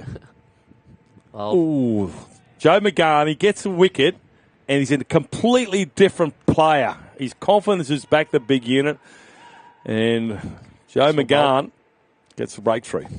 227 off 3. Just what the doctor order, I think, especially for CQ's batting innings as well. I think with the big fella being nice and confident, that'll obviously set him up to chase what FNQ set, which is, look, from a CQ's perspective, looking a lot less than what it was with Roach out there, but in saying that, they need the 2 overs left, 12 balls. If they can get to 170 or even 165, it's a pretty ominous total. Full toss. Don't know how high that one was. It'll go straight down the ground here. They'll get 1, come back for 2. Good moving from the non-striker, Tommy Check Borman. out square leg umpire. He seems to think it was below the waist, so legitimate delivery. Just striking aim for the side screen. I think if you set yourself up here to hit nice and straight, you can adjust and to when the length's coming, which, again, he's shown his hand. He's going to bowl at the stumps here nice and full. McMahon, Stanley Street end. Bowled again. Probably another 2 there, perhaps. Jeez, he got out of the blocks quickly. Great moving Borman. Borman, yeah. Little whippet. Isn't he? Santa's little helper. Great moving. Good player, Tommy Borman. Yeah, they've got to bring it home here, haven't they? The Fusion, they've been stalled in the last 8 overs after a big start, thanks to Jake Roach. So 6 for 155. They really need to get to that 170 at least. It's really put the pressure on the seamers. Remember, they won the toss and decided to bowl first here. Joe McGann calling heads and being successful. Oh, a bowl. Unlucky there from Truey, who would have liked to have hit that. The field's up on that cover ring there, so probably missed out there, Truey, actually. Yeah, well, third man's the only man deep on the offside. There's a deep mid-off, but other than that, inside the circle, beats the infield, and there's 3 runs there. It's not the longest boundary. No, it whistles across there too. None. He's 4th and final over. That's on the toes. Coming through for a single, hits him, he's out, misses. Good moving. That Harmsworth at mid-wicket too, from the looks of that. He doesn't usually miss. He's one of those blokes that's, well, definitely out, I'd say. Happy to give that out. One of those blokes that just has his fingers all over fielding innings. He just finds a way to get involved, and as you can see with the catch and whatnot. But he's usually on the money there. McMahon, this one. number 29. Bowls him, pitches it up, points to the big fella and says, "You're on your way, Borman." And that's a good delivery. You pitch it up here at the Gabba and you get yourself a result sometimes. Yeah, well, Bold obviously hit chalk there, which is the plan by the looks of the field setting. He's bowled really well. Cal in this second, I suppose, spell he's come back and bowled. Really been quite accurate. And, I mean, Tommy Borman had no other choice there, really. I think 18.4 overs gone. You've got to have a crack to try and get that total as high as you possibly can. But, well bowled from Cal there. Yeah, you're right. I mean, they're getting on with it, but that's a super delivery right on the chalkies you mentioned. And I'll tell you what, even if the circumstances of the game were changed, I still think you would have got the result because it's such a great pill. Definitely. I'm not sure who this is. This might be Will Robertson, I'm pretty sure, even though he's not on the scoreboard. Wait and see what the scoreboard attendant does. Frog box says. In the meantime, it's going to be... Yeah, it is Robertson. It is Robertson, so we're going to continue. Look, 1 ball left in his over, 1 for 29. 1 ball left in his spell. Well done. Maybe 2. Oh, yeah, the box slow. I wouldn't run the second one. He's coming back for 2. He's going to be run out. It's a misfield. He survives. Unlucky. Very unlucky. McGahn can't believe it. Big Joey. But anyway, they survived, the 2 batsmen. 7 for 157, 1 to go. Great moving from Wacker down there at long on. Bit of miscommunication. The barbecue was out. Then just got one skim off the surface again. Something that doesn't happen usually with us up in the north. Usually just hits and plugs. So, but again, they won't be too disappointed with that. As the big fridge comes on for the 20th over. He's got his broom out looking to bowl at the tail of the big fella. Stat attack from McGahn. 3 overs, 2 for 27. I can guarantee you, ladies and gentlemen, there has not been a maiden bowled in this innings, as you'd expect in T20, but most of them have gone for at least 3 or 4. Eunice is quite economical, as we see. McGahn, last over of the first innings here for the Bulls Masters Country Challenge between the Seamers and the Fusion. They're coming back. If he takes them and goes, he's going to say no. Great moving. Great move from Chewy there. Got in and out of the blocks really quickly. Won't see on the replay, but a bit controversial. Maybe Brent Hartley, a bit of fake fielding there at cover. Just put the... I mean, they got home in the end, so that's all that matters. But, slide where he wasn't really anywhere near the ball. Robertson waits for McGahn. I'll start. Not sure whether it was Joey or Robertson who did that. I think Joe might mix his run up a little bit there. So Joe McGahn, the skipper, on the final over. Ooh. Pushes him back. They'll go through for a single. Geez, he's come back well, hasn't he, Joe McGahn? You're probably right, Sam. Larry. He's probably going to end up with 3 or 4 for maybe. For a less than ideal start to his spell. Yeah, if he gets it right here, I think the stumps will could be in play. Truey, again, this is his end to go from. I know it's the last over, but this is the shorter straight boundary. He hits the ball really, really hard down the ground and over that mid-wicket area. So, interesting they brought the field up through cover now. I think it's... Yeah, true one. Waits for the right-hander. That's been bowled. swatted in the air, and that'll be out. Caught. Well done. McGahn gets another wicket here, and he's on his way, is Truan. And they lose their 8th wicket on the total of 160. Top ball from McGahn. Again, with cover coming up, he had to be on the money with his length, and he's dug this one in. One of the harder blokes to pull is Big Joey, because he just ambles in his little shoulder, so he does get a bit of kick out of the wicket. And obviously, field's well set.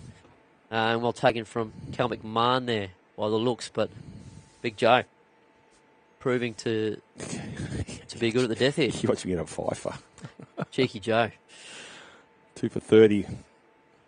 And so we'll wait for the next batsman to come out. Should be Rapper or King. They're the only two left. I think it might be, yeah. Lakey Raper coming in now. He hits the ball really hard, Bambi. Left-hander, I'm pretty sure, but has the ability to clear the fence. Yeah, it is Blakey. He will hit the ball pretty hard. So still got to be on the money here for the Seamers, and I suppose it's been the strength of Cairns for as long as I've been in country cricket. They always seem to have blokes that can bat from 1 through to 11, so the game's never going to stand still in their batting innings. This is great for commentators. Two right-handed, bright red head helmets, both right-handers. McGahn comes in, and that's been squatted to cover. They'll come through for a 1.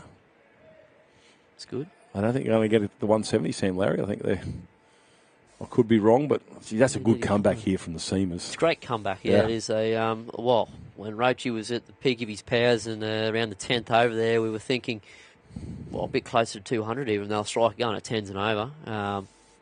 But the CQ Seamers have come back really well here. But they're saying, no, 161 is still a score. He's a chance here. McGahn might get his 4th wicket, and it's going to be taken in the deep here. Beautiful. And McGahn gets another one. Big fridge. 9 for 161. Got the broomstick out, just cleaning up the tail here of Joey McGahn. Again, Will Robertson doing exactly what he should be doing, trying to hit the ball as far as he can in this late stage of the game. And again, Harmsy, who you got your key fielders at long on and long off in the danger zones, and looks very safe under that. Got somebody from Hobby's Car Wash. They want the CQ guys to do well. Love the Gabba. Well, that might be Heels, by the way. That is too. He's a Billawilla prospect, isn't he? Yeah. A Central Queenslander. Ken Healy's watching as well. So, are you guys doing any work? What's going on? Well, I am, and I'm enjoying every minute of it here. So, one ball remaining, I beg your pardon, from McGahn. He's got 4 for 31. He copped a little bit of a touch-up to start with. He's come back. He's actually, since then, his field placement and his bowling change has been exceptional. We talk about Hamilton coming back on after he got a bit of a touch-up. He backed his bowler. He bowled well, Hamilton. He got himself a wicket. Whitfield was outstanding. Eunice was tight as well, causing pressure at the other end. So they've really got to get a last ball, and that one's going to go through. They're going to come through for a bye. And that will be the end of the inning. So 9 for 162. There was all sorts of carnage to start with. Jake Roach came out, and they got to 100 after 10 overs, and only 62 runs in the loss of, I think, probably 7 wickets in the second innings, second 10. And they've really fought back here, Joe McGahn and the boys here. So that's a competitive total, Sam Larry. Your thoughts? Yeah, I think we're in for a great game, a great finish to this game anyway. I think 162, if you rock up and you set a total where the batting team needs to chase at 8 and over, I think you set up pretty well to succeed. And I think from a CQ perspective, they were looking at 170 to 190 there at some stage, so they dragged the game back really well. And again, it just eases that mental pressure of the batter walking out. You don't have to go at 10, so you can have a bit of a look, while still being positive, of course. But yeah, I think it's well poised at the moment. It's going to be a good tight game here with key wickets from CQ. I think those guys we spoke at the start of the broadcast, if they get going, it could be another great finish here. So Jake Roach, 73 off 43 deliveries here, the top scorer in the innings. Second top scorer after that was Justin Reid, the skipper, on 17. And the best bowling figures, 4 for 31 for Joe McGahn here, 2 for 28 for Hamilton, who copped a touch-up in the first over, if you remember, Sam Larry. 1 for 32 for Whitfield, 1 for 28 there for your Eunice, and 1 for McMahon for 30 runs. So we'll take a break here from the Gamma. This is the Bulls Masters Country Challenge final between the Fusion and the Seamers. Hold on tight. This should be a great finish. Back soon.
Chemist Warehouse is making shopping more convenient with its new Click and Collect service. Just tap to order items online. And it's ready for pickup within just 4 hours. Click and Collect. Try it today.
Chemist Warehouse is making shopping more convenient with its new Click and Collect service. Just tap to order items online. And it's ready for pickup within just 4 hours. Click and Collect. Try it today.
Chemist Warehouse is making shopping more convenient with its new Click and Collect service. Just tap to order items online. And it's ready for pickup within just 4 hours. Click and Collect. Try it today.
Chemist Warehouse is making shopping more convenient with its new Click and Collect service.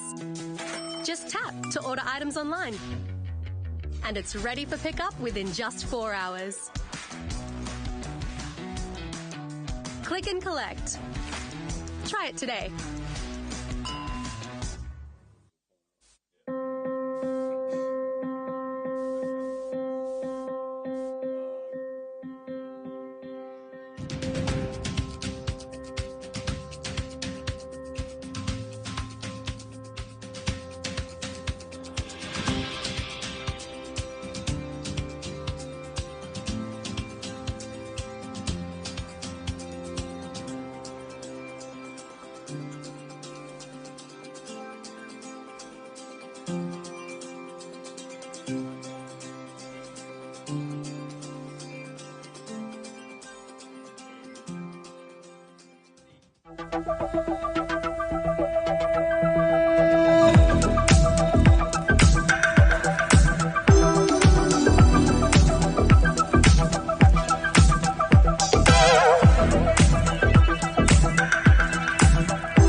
Chemist Warehouse is making shopping more convenient with its new Click and Collect service.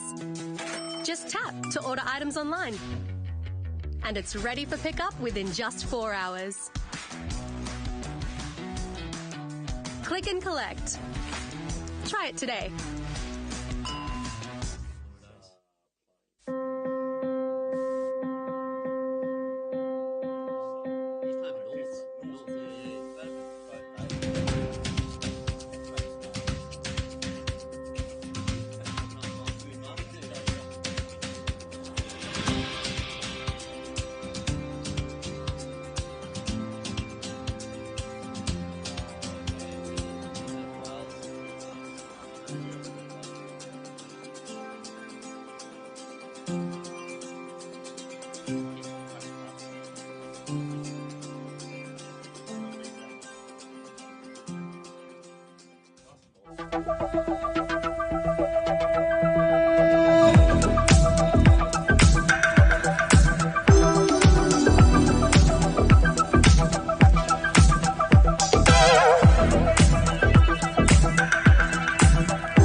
Chemist Warehouse is making shopping more convenient with its new Click and Collect service. Just tap to order items online. And it's ready for pickup within just 4 hours. Click and Collect. Try it today.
Chemist Warehouse is making shopping more convenient with its new Click and Collect service.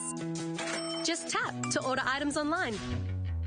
And it's ready for pickup within just 4 hours. Click and Collect. Try it today.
Umpires making their way back out into the middle of the Gabba, the Bulls Masters Country Challenge final between the Fusion and the Seamers.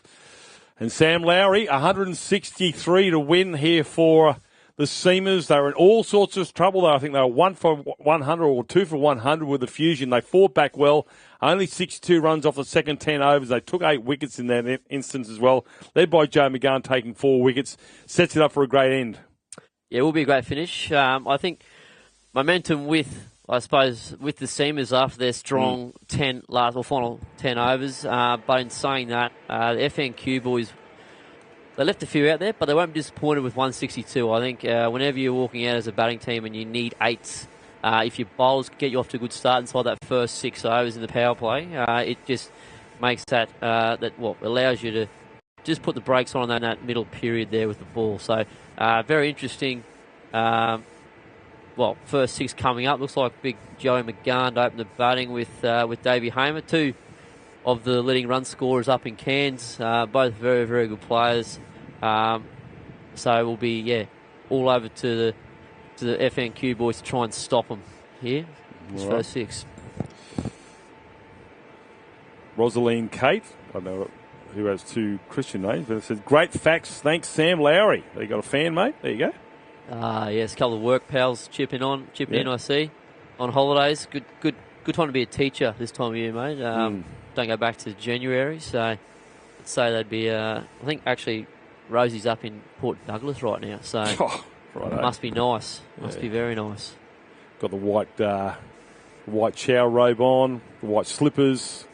Yes. Bring something with a bit of fruit and a plastic flamingo sticking out of the top of it. So, stay away from those Crocs.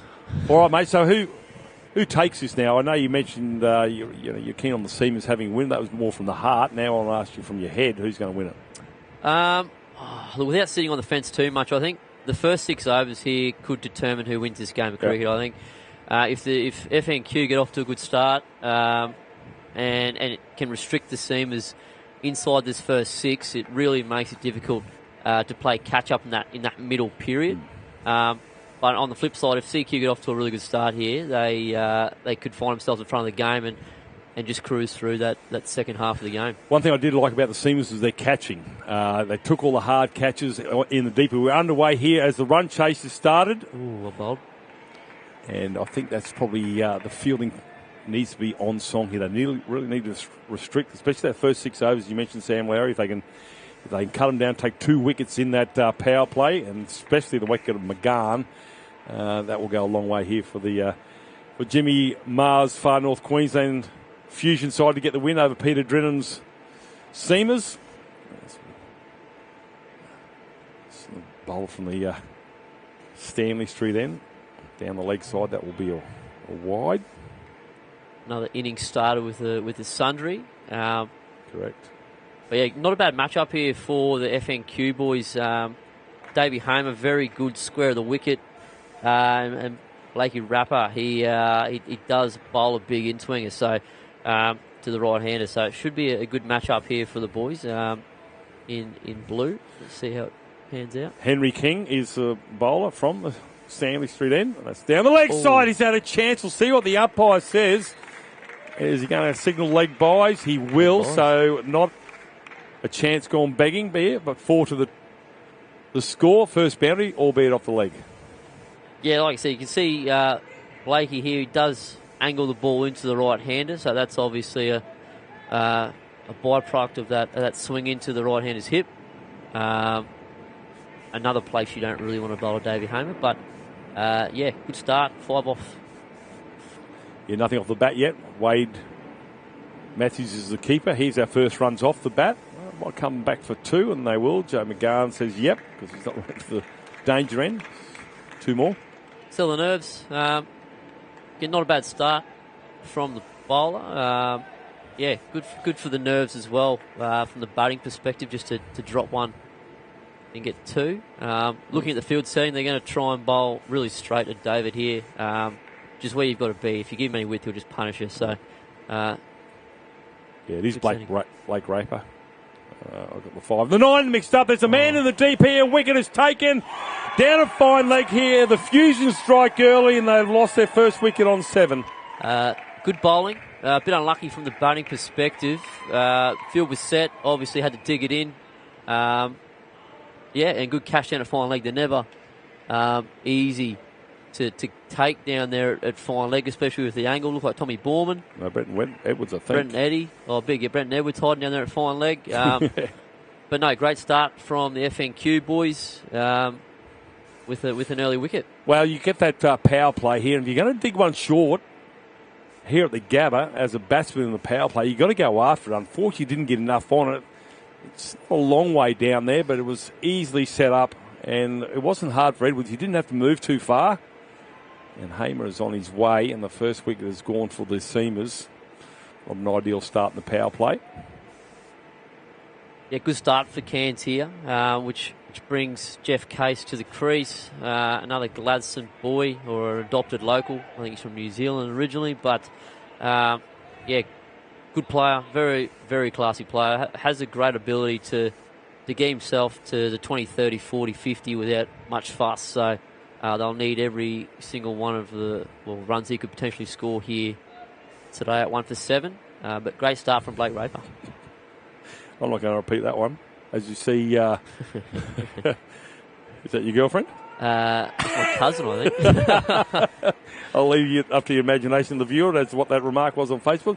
If you've got anything to say, have a look. You can certainly leave your comments there. So thanks, Ethan. As we see, this first over still yet to finish. One ball remaining, 1 for 7. A few extras. Again, start's been the theme of the day. Maybe a bit of nerves for the bowlers. But again, in that wickets column, that's where Cairns will be focused on. And they're off to a fly here. So the Stanley Street end, left arm over. I'm just straying onto the pads here. They're looking for 2 here. Big Joe McGann says, yep, we'll take it. And they'll bank those 2. 9 off the first over. But the wicket in that opening over. Good start here from the Fusion in a power play. They take 1 pole. Yeah, good start. I think just, again, it's only 1 over in and you don't want to compare just yet. But if you look at the CQ start of their innings, they're a little bit all overshot with where they put the ball, which made it hard to set those 2 fielders back. Whereas Blakey, right in the money here, he had his fine leg and his deep forward square back, and he's bowled in at the hip of the batter, which obviously limits their scoring opportunities to where the fielders are. So, great start from the Fusion boys here. Matthews will take up the attack. The first over here from the Vulture Street end. He's got a slip. The 2 men in the deep here are down behind. Well, it's a deep backward square leg and a third man. So going to be into the wicket here at the stumps, you'd imagine. And they've got a short extra cover, and I like this. That's going to be slotted over a point, and that will go for 4. 2 short and 2 wide. Great start from Big Joey. I think he'd still be beaming with confidence after his fourfer. Yeah. And a catch. He was in the game, wasn't he, in the field? And look, that's not a bad one to get straight up. Looked like a pretty, loose half tracker to get his bowling inning started here from Matthews. Actually, you're spot on there, Sam. You don't want to give a batsman who's probably nervous, the skipper, a nice one to get your confidence going, a short one outside off stump here, because you'll grow 2 foot tall. We saw him when he was bowling. His confidence was down. He came back in that second spell and took some wickets. And I just find that, especially when we got that first wicket, I can't remember who it was, he was certainly a different bowler. I think with Joe McGann, he's got one out of the screws here. This could be dangerous here for the Fusion. Definitely. I think because he's quite an imposing figure as well for the bat, Joe, he can make bowlers a bit nervous, especially if you do under-over pitch. So, hard work to bowl to. Matthews, that one's swatted flat. Will go for 4 more. Didn't get all of that here, did Joe McGann, or as I like to call him, Gandalf. Gandalf the Grey. Big swing of the levers. No, good shot there from Joey. Look, I'm going to probably say this wasn't the worst delivery from Matthews. I think that's just Joey taking the game on, which is obviously going to happen inside the first 6 or inside the whole 20, to be fair. But, yeah, not a bad delivery. Don't mind seeing that. You'd rather see that than a cut over point anyway, that's for sure. How does respond here? Does Matthews? That one's not bad. They'll get a single out of it, though. Bob. Good running from Big Joey. Firing the fridge up, the big fella. Takes him 5 strides to get the other end. Yeah. And then he's got to put the anchors on. Yes. So they've got 2 right-handers out here. Is there a left-hander in the top order of the seamers? That might have been an option for them to mix it up a little bit, as they did in the first innings for I think looking at the list, I think O'Connor's a lefty. Hamilton will come in later. He's a lefty. But apart from that, they've mostly got right-handers. So it does make it a bit easy for the bowling team to set a field to. Yeah, that threw McGann out at the start of the match as well, as we see Matthews again. That's wide outside the off stump. I'm just going to look at Joe here. Oh, no. So I think it's a different umpire. Hang on a second. No, I think it's the same. I just wonder if they had a chat about that first innings and the awards he gave him. But no, it's Jeff Case. I think he's more of a traditional player, so he will have a bit of a look. Which again, as a bowler, just sort of you can settle a bit. You don't have to be. And I think, as we see Matthews again, that's a lovely shot. He's touch. He knocked that on. Yeah, that'll go down for a single. Little parry, well reeled in from Big Eddie. Is the thing for obviously with Case, he's got Big Joe McGann at the other end. He nearly just needs to just give him the strike, as they did with Roach. Yeah, especially in this first 6. Yeah, I think they're set up for Joey to take on the first 6 and see what he can produce. And I think if Jeff's batting in that 6 to 15 period over period, he's going to be more effective in there. So I think his role here is just to get the big fridge on strike and obviously still get the bad one, but prioritise getting the other end to start with.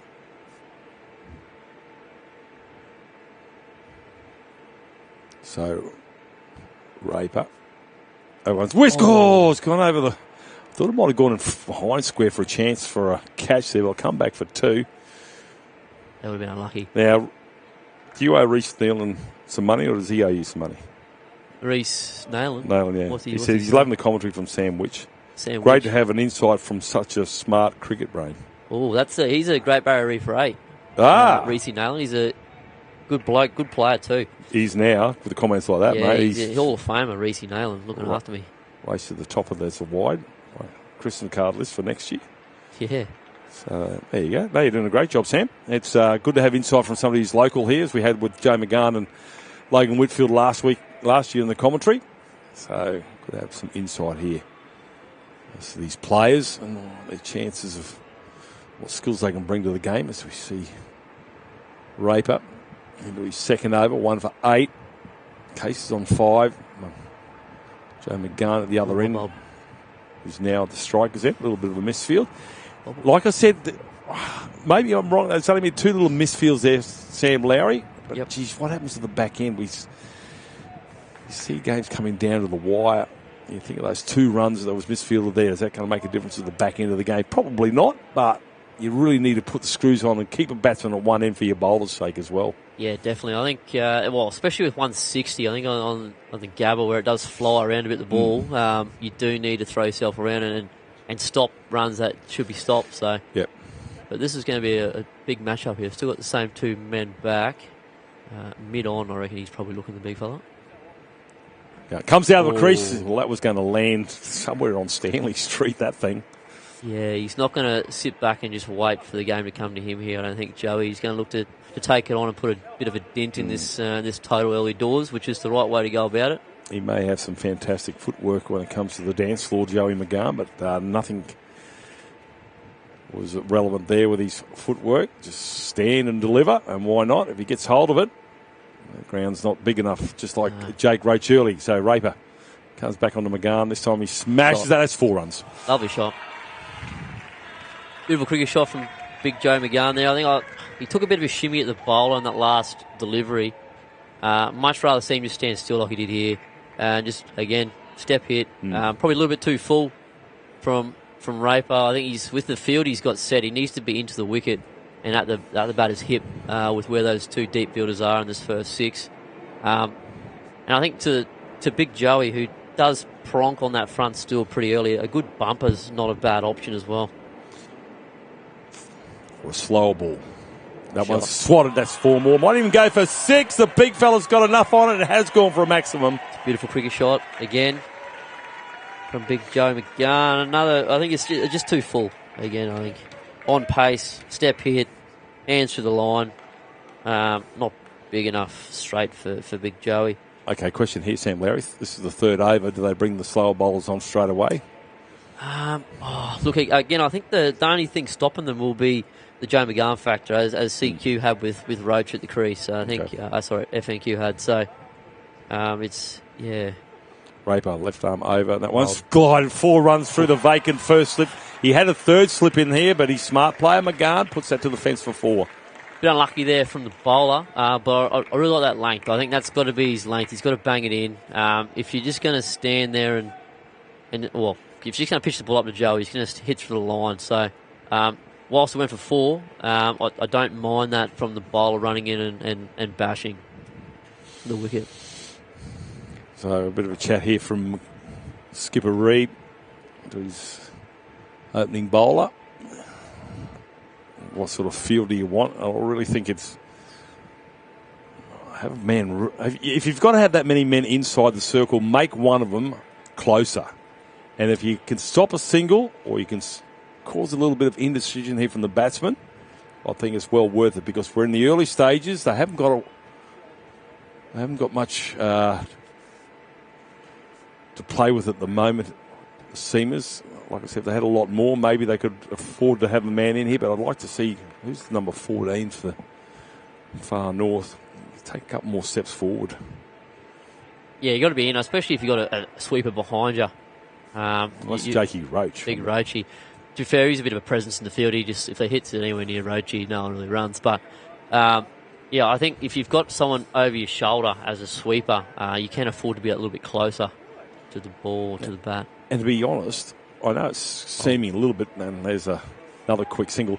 We haven't seen any wickets, any catches taken at the wicket, have we? No. We haven't seen the keeper take, so I don't know whether the first slip was actually an option. You could probably take him out and bring him into that extra cover region, and then make your third man a little bit finer for that glided shot here. But I'd just like to have some more pressure in the front there.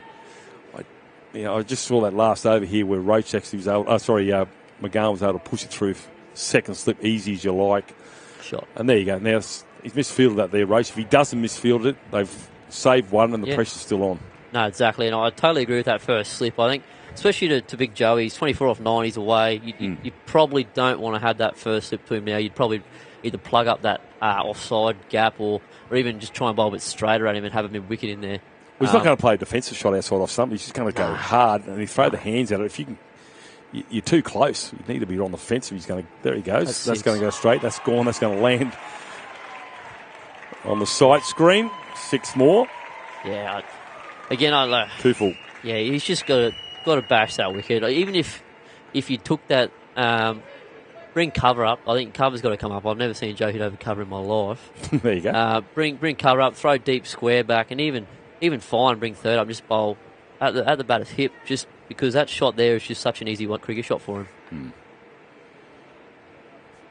Umpire will have a look at the ball just to be sure that it hasn't got half its skin taken off. Chair damage. Another thing we don't usually have to deal with up in where we play cricket. Chair damage. All right, how does he respond here, Matthews? Maybe try the shorter ball. He does that. It's been swatted. 4 more. So Joe McGowan, the skipper here from the Seamers, is doing what Jake Roach was doing. That will bring up the 50, I think, will it, for... Yeah, 1 for 50 off 3.5. So, again, a good power play here for the Seamers. Again, led by Big Joe McGowan. So, 34 off 11. Need to find... Just change something up here. Again, I think your spin idea, I don't mind that idea. Or just something, a slow ball, or I don't... Yeah, you can't keep dishing up the same stuff. That's right, and you got to try and outsmart him and try and bring him unstuck, because the way that with McGowan's, and the same with Jakey Roach, but it took till he got to 70 before he missed time to slow a ball. That one's going to go through in front of square leg for 4 more. In the air, albeit, but he knew where he's putting it. Full runs, lovely cricket shot.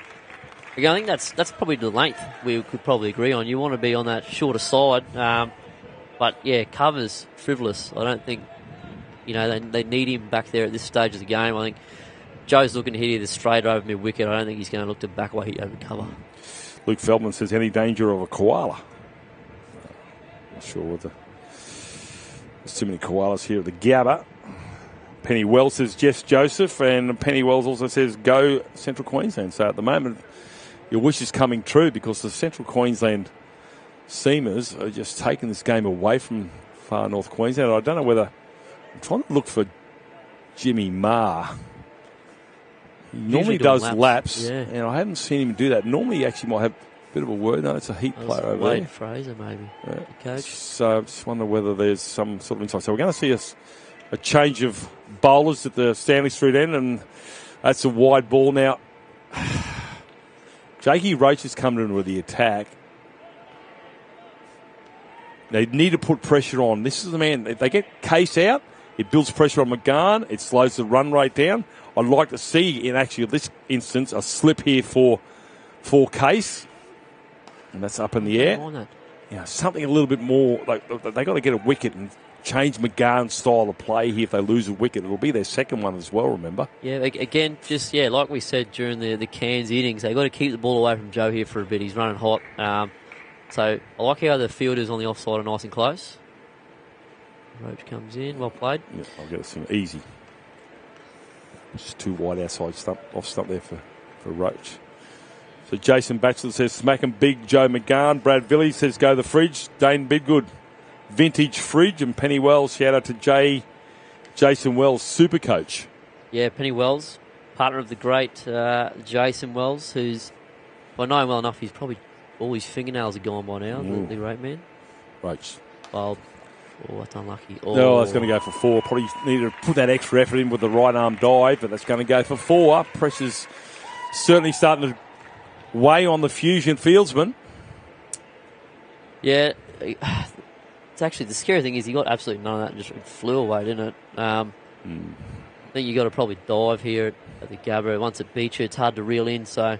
but no, it's not a bad delivery from Roach. Looked like a bit of a change-up, but big Joey, just a big unit, big arms, put those arms through the ball, and she flew away for 4. Jakey won't be liking this. The 2 big units going toe-to-toe, the Giants, and at the moment the points decisions from the judges are all going towards McGahn. That one's going to be found in the deep for a single. Well bowled. Yeah. Keep him off strike for a bit. He's running hot. This Case comes back in. I think. Yeah, I like what you're saying with that third man. Maybe bring him up inside the ring because he looked like he wanted to ramp or reverse ramp that first ball of the over, and it's not it's an option that as a bowling team you wouldn't want him taking. Roach again. That's a half volley. That's always going to be put away here from Case. So now he's joining the party. Lovely shot. The seamers are off to a flyer. I think this needs to be, whether it's a Yorker, but every delivery needs to be just about on the chalk, whether it's on the leg side or on the offside. They've just got to, even a low full toss is going to be better than a half volley, Sam Lowry. Oh, definitely. I think. See what Gracie does to come back here. Case, what does he do? You want to go again? No, that's a better ball. That one's just Yorker. Yep, exactly. And I don't think they've got the ball swinging as much as the Fusion did as the Seamers. No, I suppose it's... Yeah. But that's no excuse for length. No, look, I think they've just been a little bit too full. That's my only sort of criticism of the Fusion at this stage. As Brenton Edwards comes in to the attack for the last over of the 6. Big last over here because we saw... pretty much immediately, once that power play finished, the game sort of slowed down a bit. So if Eddie can jag a wicket, which I know he'll be very keen to do, especially bowling to the bloke that got him out when he had a hit, it could just change this game's complexion here again, which is it's changed quite a few times there already. Barry Weir believes that he should bowl a bumper. I agree with Only see half volleys. That's an option. Put a man deep. Even if you put a man deep, you don't bowl a bumper, but just put that mindset into McGahn and one might be coming. Jason Batchelor says, Ben Snowden believes that Case might have played first-class cricket. Yeah, he did. There you go. I think I don't know who for in New Zealand, but he's definitely played a bit of... New Zealand cricket, they give everybody, it's called first-class over there. Pretty standard cricket. Oh, there's again, that's a Yorker right on the toes there and on the leg stump of Joe McGahn. It's suffocated him. Well bowled from Big Eddie. Eddie's another bloke that can just make things happen. So it's whilst tough time to bowl, it is a good play from Reedy here to get him in the attack. Edwards, this is from the Volster Street end. There's a bit of traffic on the left-hand side there. Now that guy is in a perfect spot. They don't get a signal. He stays on strike, and it's a dot ball. Jason Batchelor says, give Joe McGahn and Sam Lowry a heat contract. Jeez. I think your bank account's going to be empty by the end of all this. Joe McGahn hitting absolute dingers. Great to watch. Yes, I agree with the Joe part. Canterbury he played for, Matt Case says. Oh, very good. High in the sky, it's the 9-9. Is it got enough legs here? It's going to be a great catch. It's going to be 6. Just goes over the rope. 6, good shot, good percentage play there from Jeff Case. Obviously filled up over long on, so I think he's pretty safe with the contact he made, but I think a bit unlucky. I mean, it's definitely a batter's game. He didn't get much of that, and it's gone just for 6. So this is the shortest boundary. Yeah, not a bad delivery by any stretch of the imagination, but a good cricket shot from Jeff Case. Change of field now. The third man will come up inside the circle, so he's got a mid on and mid off deep. Now he wants to... It's got to be a full slow ball by the looks. Brenton. Yeah, mix it up. Does bowl a good back of the hander. Here we go. No. That one's over the head. No, almost gets into the fingers. They'll come back for 2. Good change of pace here. Almost did a Joe McGann on Roach. Or might have been Hamilton, actually. Oh, I think they've missed a chance here. I think just looking at the replay here. Oh, probably should have done a bit better, I think. Again, hard to pick up out of the seats, but... Yeah, correct. Probably should have done a little bit better. Edwards again. Wild. Oh, That's a lovely cover drive. 4 runs. You can keep hitting 6s every day of the week here, but there's something about a cover drive that just makes you want to keep coming back to watch cricket. Very good cricket shot. Just eases his hands through the ball. Technically correct. Missed his length slightly, Edwards, but the placement to get through that pretty stacked offside field was phenomenal. Case from Canterbury, making a case. 25 now all of a sudden. Shot. That one's whipped over fine leg. That'll be 4 more. So we talked about him holding up one end while Joe McGann went cray-cray at the other end, but he's playing some lovely classic cricket shots on top of the big ones that he wants, and that's a lovely shot for 4. Yeah, he's doing just what we thought he would do. He's just come in and he's got to 29 off 17, and he hasn't really raised his sweat yet. Like, he hasn't hit a shot out of anger. He's just played nice cricket shots, and obviously full reward for your shots here at the Gabba. He's found himself on 29 off 17, so he's striking them really well. I don't know whether Roach is going to continue. He got 11 off his first over. There might be a bowling change here from the Stanley Street end. As you see, a sea of blue and yellow. Tommy Borman, I think he'll bowl his left arm orthos. I think he bowls. See, I've seen Borman bowl. He's actually hard to get away. Yeah, I think he's come in too late. Yeah, come in the power play for mine, but you know. Yeah, he bowls a real skiddy back for length. They're hard to get after, especially if you knew the crease and they've got the pace. He's not a bad option. So, anyway, he's bowling a big Joey here, who we haven't seen much of McGann for last. It feels like it for last. So they've taken the ball away from him, which is good. They've just had Case from the other end. Well, maybe he's got to restart again here, and that's bowled. He has been out of the game for a little bit. Joe Pratt says clinical power play from the seamers. Benny Snowden believes these guys should be playing first grade in Brisbane. Well, come on down, boys. I think there's a lot of ground. That's going to be a chance. 6. Is it too big? It is too big. 6 more. So Joey McGann, welcome back. Yeah, didn't go missing for long, did he, the big fella? Good cricket shot. You can see he sort of just shimmied to the leg side there to free his arms. And he's made good contact and hit it into the stands. So good cricket shot. 49 off 17. Yeah. He's been brutal. Talk about Jake Roach being the entity of Far North Fusion. Here's the skipper, Joe McGann, moving to 50. Lovely innings here from Joe McGann. A chance this one. And can he lead his side, winning the toss and deciding to bowl first? He's brought up a 50. Big Joey. Looks like Rockhampton have all come down as well. Looking at the crowd. It is a good crowd, actually. You know what, Sam Larry? That's a bigger crowd than we get for the Shield game. I'm not joking. Well, Joey's entourage. That's a lovely shot. Well, he's rolled that. That's like the jack and bowls, hasn't he? Just rolled to the gutter. Yeah, he's got lovely soft hands. I think that's the key to playing those reverse shots. Not trying to overhit. He just let it hit his bat there and it just rolled nicely. They desperately need a wicket here, Cairns. Here's their go-to. Todd Wells says, great 50, Joe. Joey Pratt says, battered fridge. Very popular man, Joey. That's a great cricket shot. Is that a full toss? It was. Yeah. He probably could have picked his spot there, but he chose a high difficulty shot. It paid off for him in there. It's a good cricket shot. Again, just let the ball come onto his bat. Didn't try and overhit it. Knew where the field was. Classy. They changed the field here. Luke Flint says the mighty RCG. I'm not sure what that can't contain Joe McGann. What hope does the Gabba have? The Rocky Cricket Ground. There you go. Right. No, I can't confirm. It's not big enough there in Rockhampton for Joe either. Trey Clark says, as we see another single here to Case. He moves to 36. Sam, share the story when you tried to blow the cover off the ball last time you were at the Gabba. Jeez, Trey. Yeah, I think that was the first time I got caught. We won that game, though, so that doesn't matter. It's in the history books now. Yeah, exactly. Thanks to Trey. Right. Thanks for bringing it up, Trey. Yeah, mate. Too soon. Good bloke. Penny Wells, no wickets needed, thanks. Go CQ. 1 for 96 off 7.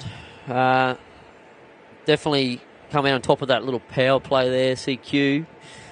I think now, it just means that the Fusion have to start taking a few risks with their field placements, have to have a couple of blokes up. They need a wicket. So, good man to come on here in Henry King.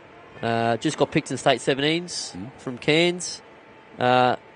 Skiddy, all-effort bowler. It was a lovely action. Looking forward to seeing him bowl here today, actually. I would have liked to see him get him with the new ball, but they've held him back a bit so the field can be back. But good player, can pick up a wicket. Young Henry. Oh, kind words from Matty Fay here from the Redlands Cricket Club. A colleague of mine in the film editing world, and also the bush ranger from Redlands, a man who can play all grades of cricket. Mine should have played more first class, I thought. I think Nick Herford took your spot off you, Matty Fay. Thanks for the kind words. Textbook 50 from the big unit says Jason Batchelor. Battered fridge, bring it home, mate, says Shane Scott. So we see King coming in from the Vulture Street end. Case came off the leg, I think, for a single. Umpire will confirm. Does say that brings. Look, I don't think it really matters now because I don't think the Fusion want either one of them on strike at the moment. No, and I think they're complementing each other really well here. Case, obviously, the more of the control batting there, the two, he's just working the ball and hitting the ball in the hard spots to set field, and Joey's just brought some brute force, to be honest with you. So it's with mid on up here, he's going to be right on his money, Henry King. Fusion need something. McGann smacks that one down as he hit it hard enough for forward. Other field's going to come around and stop it. Only the one, but it's really like a bullet. Yeah, he's going to have to be on here, young H. Especially with the big fridge, he's going to look to shuffle. He actually has a pretty good bouncer in him, Henry, so I'd love to see him use that to Joey, especially if he's going to run at him. Try and hit him on the badge. How old is Henry? Under 17 or 17, 16 maybe. Fella. Yeah, good young prospect. Taking on Case here is at the Stanley Street end. That's face hit the maker's mark. No run. Good ball. Well bowled, yeah. And bashing the wicket is good start here from Henry. And actually, that's a good point, actually, Sam Blair. We haven't seen a lot of bowlers really bend their back and at short of length and dig it in. I know there's McGann and Roach are big men. They don't take a lot of steps here. We just haven't seen any players actually just hit that half volley with a lot of pace. Here he comes again, King. Again, just too wide outside off stump and an easy single for Case. But it's a single, not a boundary. No, it's not badly bowled. It's where his field's set. Yep.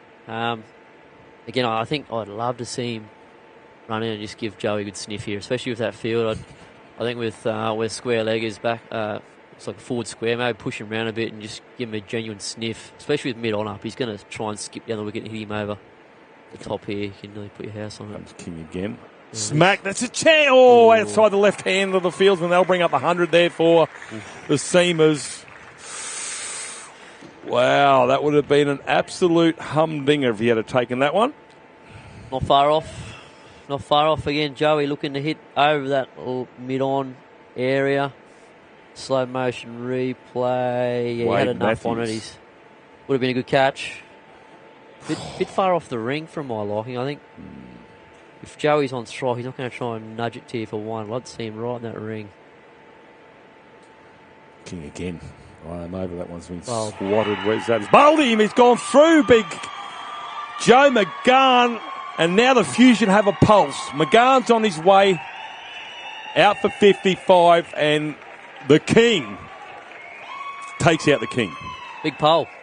Big wicket from Henry King. It's been a good over. I think, again, he's sort of bowling that length where Joe just can't stand there and hit it.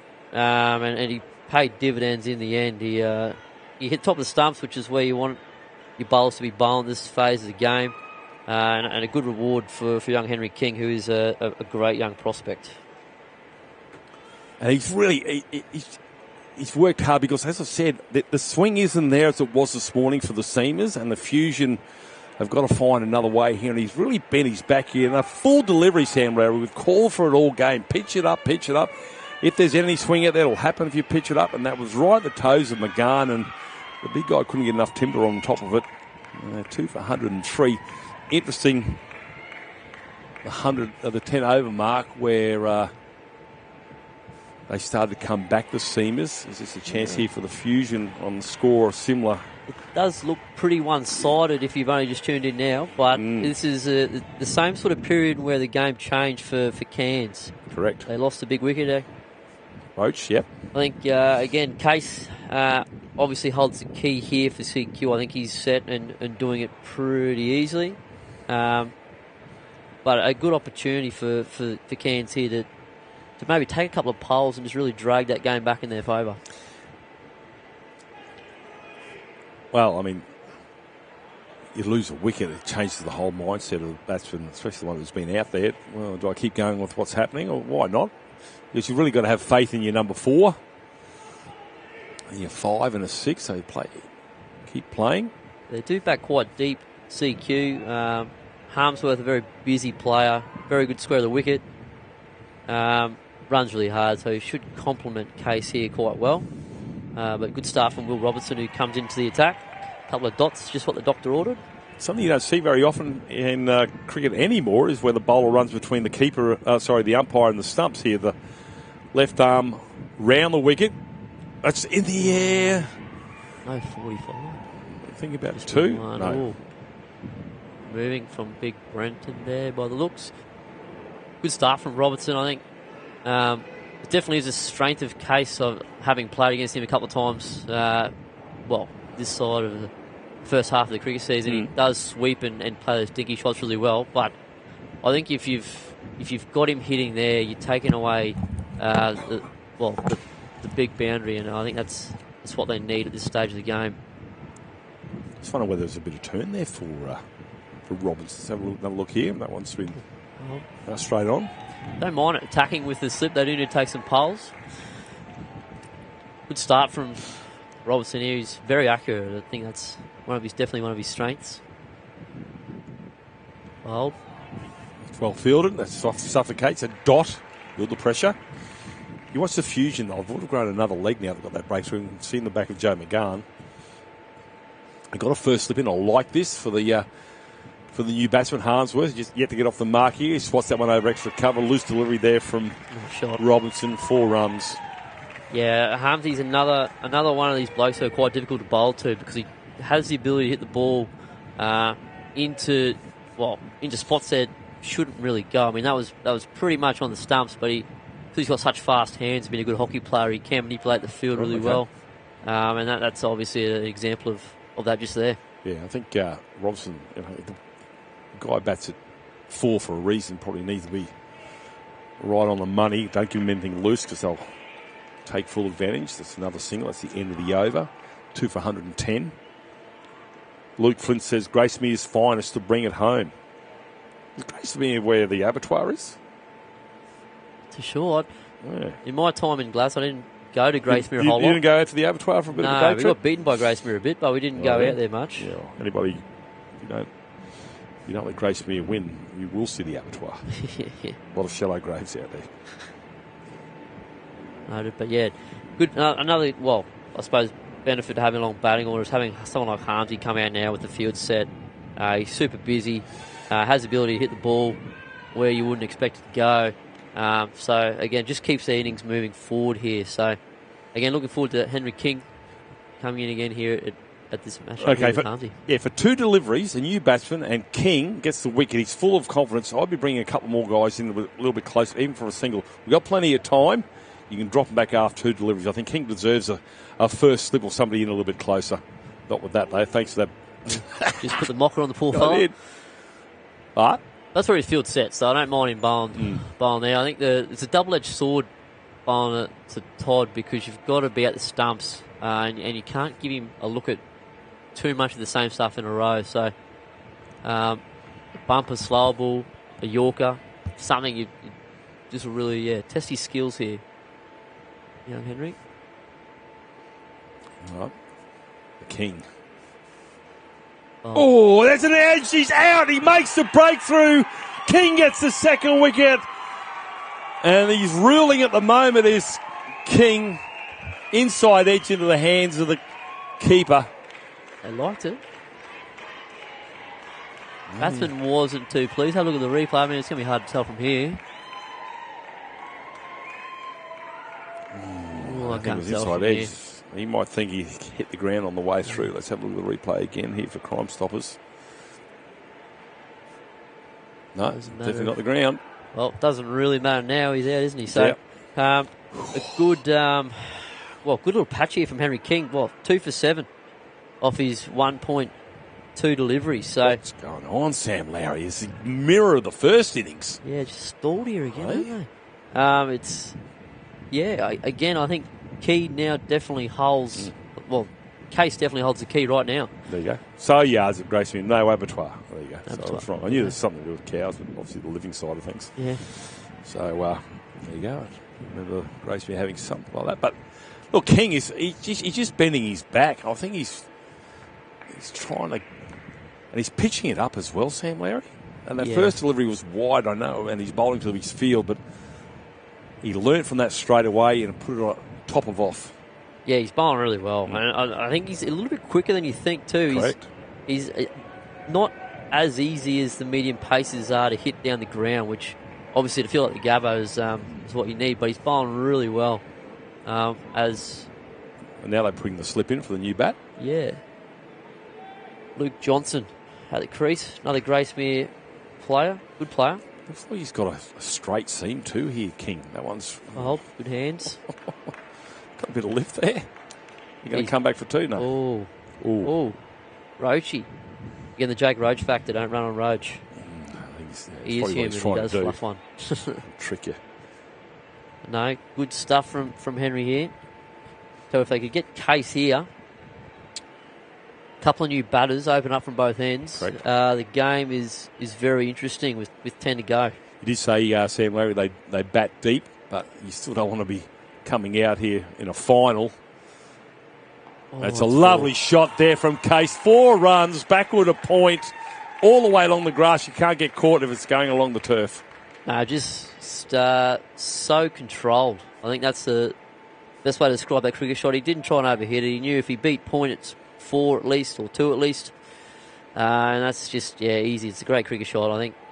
Not the greatest of ball from Henry, but just the control he showed. He's looking very composed at the moment, Jeff Case. Oh, I was going to say he's bowling to his field. I haven't seen too many on the leg side. I think he's probably could bring another one across here, but as you see King continue from the Vulture Street end, right arm over, and that's a short ball. That's going to find fine leg, just a single. Well bowled. Yeah. Good to see a bit of variation. Good to see him bowl something on the leg side after I said he hasn't bowled. Yeah. Thanks. Just keeping us on our toes up here. I think that missed chance earlier in the innings with Case could be off the bowling of Brendan Edwards could come back and haunt North here. And saying that's still plenty of cricket to come. Only 116, just about outside the first 10. Still plenty of time for twists and turns. Another wicket that could bowled. Cause havoc.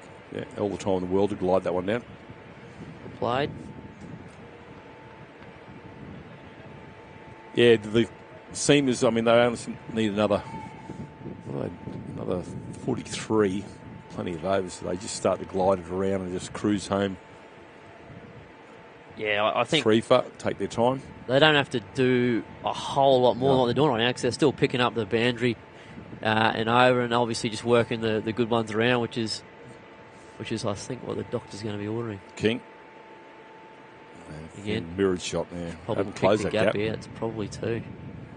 It's well run and good hands from Case again, who's just really anchoring this innings well at this stage.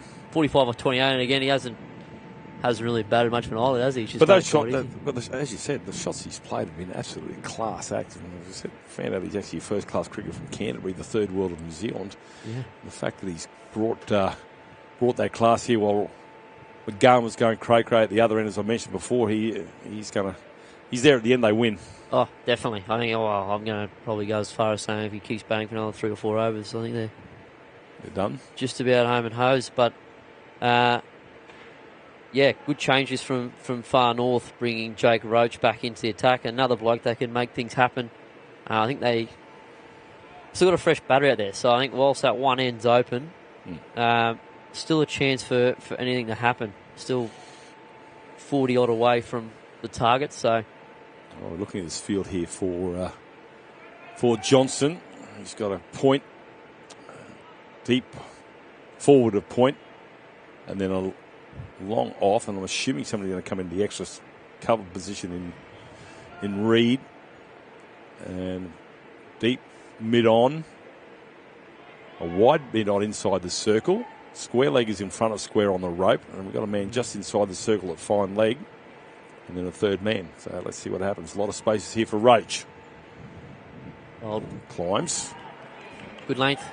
Risky length with fine leg up.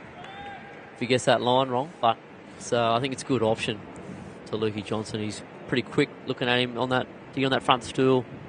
Looking to hit straight. So if you can bang that wicket, could bring about a wicket or a chance. I think you see Jake Roach here really bend his back. This is his second over. Pushes that one in. Again, a dot ball. At 70-odd he made this morning. He doesn't want that go to waste. That's well bowled.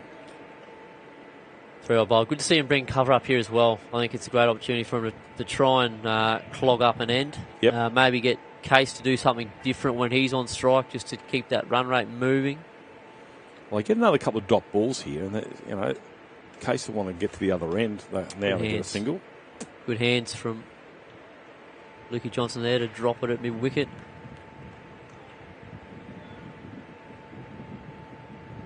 That's been a good set so far. All right. So, Roach, they need another wicket quickly. Bowling from the Stanley Street end, where the breeze was coming from early this morning when I was out there. They may have changed. As the afternoon settles in, it'll be certainly very muggy out there. Roach, that's a lovely shot. Finds a man at extra cover, no run. Well, yeah, 1.4 overs in. Might be a bit of a risk, but you could even think about bringing cover up just to maybe keep Case down this end for the start of the next over. If he gets through this with a dot. Maybe. I think you're right there, Sam Larry. If he gets another dot ball here, bring everybody in. Not everybody, but you know what I mean. Nice That's shot. Easy single. Bring Johnson on strike for one more ball of the Roach over. 2 off so far. Good set from Jakey. Roach it's got to obviously close out here, but it's... Yeah, I think think need a couple more of these good overs. I think they've shown their hand here, the seamers. They're just going to take easy singles, work it around. If there's a loose delivery, which I don't think there's going to come too many from Roach, they'll just try and cruise to this table. So end of the over from Roach. It's 5 for 121, 11 overs gone. And Case closing in on a 50. It'll be the third one of the match. Yeah, it looks to be a good batting wicket. What do you do, Sammy Larry? Here, what do you? You got to take a risk. I think you got to try and get Jeff Case out. I think that's. I think that holds the key for far north here. Like I said before, if Case keeps batting for another 3 overs, I think the game's just about won. So maybe bring up someone and just try and get him to do something that's out of his comfort zone. So what's Case's kryptonite? Well, again, he's bombed us every time he's played against us. So I mean, I can't. I'll find a weakness. Yeah, I think if you got him doing those reverse, like I think, he's an He's not going to do that now. He's not going to do any risky shots. So I think maybe bring up mid off and just hope he misses one. So I think if he frees his hands mid on's an easy option to hit over. I think covers definitely should probably come up and just get Tommy Bullman to bowl at the stumps. But if you went mid off up with cover, make him take a risk, maybe he could get something. All right, so it's a foolish ball. Single brings Johnson on strike, which is any wicket is a good wicket at the moment here for the Fusion, just to slow this run rate down. It's like you said, not exploding out of the blocks, are they? No, they're just going to work this around by the looks. Fine good spot. dot. Yep. So I think definitely now cover's got to come up, even mid off with Lukey Johnson hasn't done anything but glide through or drop and run, or through his third man. So make him do something. Draws him out of his crease here, so a single. Cricket shot, I played. And the Fusion need to make something happen, don't they, Sam? They can't At this stage, they need a wicket or three. Skipper Reid comes over and Justin Reid has a chat. Field remains. I'll give you another example of something that they might try. This one's been swatted over cow corner. That's 6 more to the total. Maybe 50. 50 there for young Case. Great cricket shot. Good way to bring it up. It's been very well batted. Looks well. I know it's probably pretty hot out there, but he hasn't lifted a sweat really.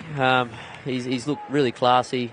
He scored just about 360, you'd say. I mean, he's with the dinks and whatnot, which makes him very hard to bowl to. You'd be hoping to see CQ home here. Case again waits. Goes for half a ramp shot. I don't know what that thing was, but anyway. Just dropped 2 more. Space, didn't he? Yeah. He'll get 3. Yep. Johnson wants it and gets it. Something that I noticed, it's not Bazball, but when Brendan McCullum used to captain the Heat, nearly every ball he would change the field just to make the batsman think of something different to do. It wasn't any tactical manoeuvre that they were going to change their bowling. It was just to move somebody to create indecision. What are you working on here? Is that one's the full toss and that's going to go down to mid-on, an effort, but it's gone for 4 just to mix it up and make the batsman take the comfort away from the man underneath the lid with the bat and just see if you can conjure up some sort of indecision and a rash shot. End of the over. And they're cruising along here are the seamers. Good cricket shot. Obviously not where the bowler wanted to go, but a nice way to finish the over. I think those boundaries at the end of the over definitely hurt when you're defending not a whole lot. A little comment there from Nick Lowry. Can't.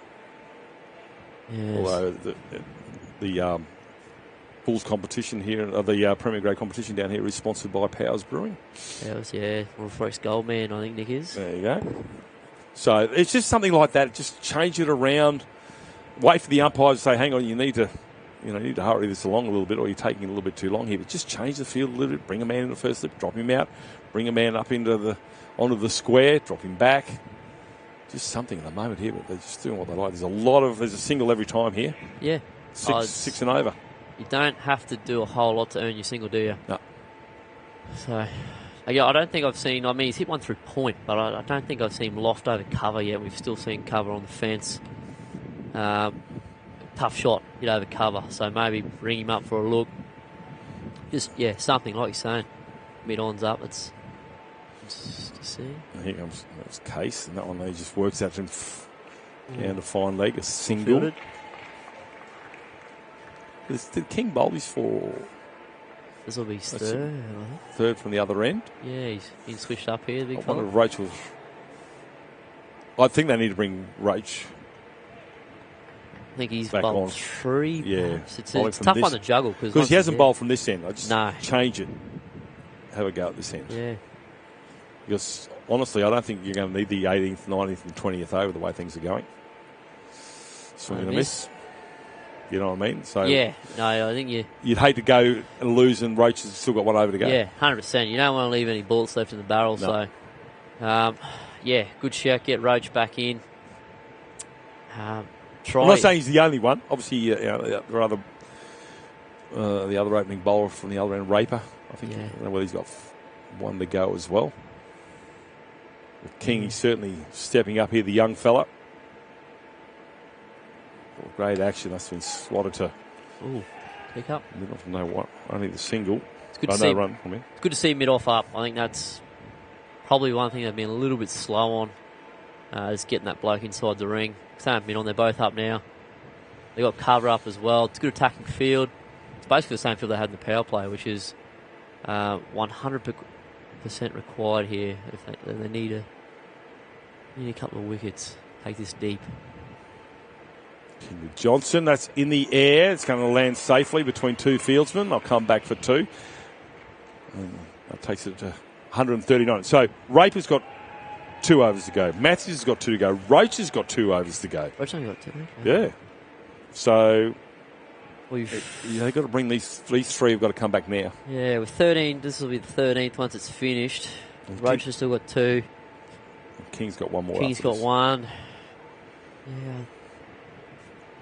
You need to bring the experience in. The opening bowlers are there not to look good, which we do look good, but yeah, get them in there and just really bend their back and try and extract something. Bowl full, throw it at the toes. Yeah, just try and don't leave anything out there. That's it. It's a final. It's we've got 6 overs. 7 overs left, sorry. They need to conjure something. Total 163, so 24 required. That's better. Nice and full. I think that's right, 163, 24. 24 to go. Yeah. So it's not far away and with plenty of overs to spare. It's the end of the 13th. Yeah, so I need a better run of ball. And there's plenty out there for the Gabby. As size-wise, obviously as big as the MCG is the Brisbane Cricket Ground here at the Gabba. With that, how hard is it as a captain to try and put a field in place when you're used to smaller grounds? Yeah, I think as well, tough, it's really up to the bowler. Like, you can have a plan, but the bowler's execution is vital because there are so many big pockets out there, especially square of the wicket. So I think, you've got to be right in your money. I don't mind this change. Yeah, just quietly bringing Will Robertson back in. I think he bowled a really good first over. Tough gig bowling to Jeff Case, who's seen him pretty well. Should have a long on, a moo cow, and a bloke back on the sweep. So it's not a. Well, he's bowling into the breeze as well, which I like. Yeah. I think it's you bring that cover up too. Get him try and do something different. Cow, probably would have gone down his throat. That's going to go well fielded. Man deep. Come back for Moving 2. from Matty Wilkins by the looks. I think that's the first, Is there a case for mid-on to come right on the batting crease of the striker's end and 2 pitches across and then move you long on square? I'd just like to see somebody right in the face. That's going to go. There's a chance here. Taken. So Case is out. A low full toss here from Robinson. Well, why not try it? They get a wicket. Ooh, maybe a twist. Wicket. It's a big wicket. I think that's what they needed, the fusion. I think if Jeff Case has his time back there again, he probably wants to pin his ear back there and hit that into the stands. But a great result for Cairns, who I think last couple of overs they've bowled really tidily, and that's usually what happens at the end of that little period there. If you're on top in that passage, things can go your way. So big chance here, a bit of an opening. 10 off 14, Luke Johnson is. He's by no means, I suppose, set. He's going to have to look to do something else. And a new batter coming in. The pressure's on these two now if the Cairns boys are up to it with their bowling. I think might have got him by surprise, that Case, the full toss, the low full toss, and he went, yeah, you're right, what do I do? Do I play it along the ground or I go for it? So a bit of indecision there, but good change there from Reid to bring that bowling change into place and, mix it up. Great innings from Jeff Case, I think it must be said as well. Batted really well. But definitely game on here now. 22 off the remaining 6.4 overs. It's it's a 2-foot putt, isn't it? A couple of dots here. I mean, that's why I think cover's got to come up. Even mid-off, so the bloke hasn't faced the ball yet. I don't mind mid-on back, but cover's coming. I'd also nearly bring mid-off up as well. Just to say, if you're going to hit me, you're going to hit me through against the spin. Hold. Yeah, I'd like to have mid-off really close in that second pitch across. Yeah. And it's covered in the deep here if he gets a single, but just to have that man straight for that mistimed shot for a leading edge. Yeah. Robinson, that's going down leg sides and appeal. It's the right cricket shot. He's been unlucky there, the batter, but again, just a leg by. I think you can sort of feel something's going to... Well, it's gone off the bat, actually, Sam. Oh, there you go. Didn't order. Been looked after, I think. For me, it looked like a leg by.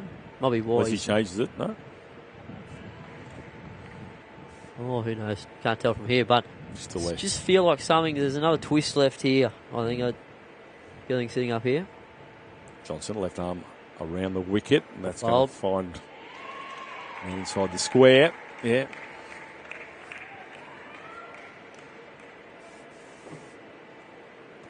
Good catch there by Edwards in the deep.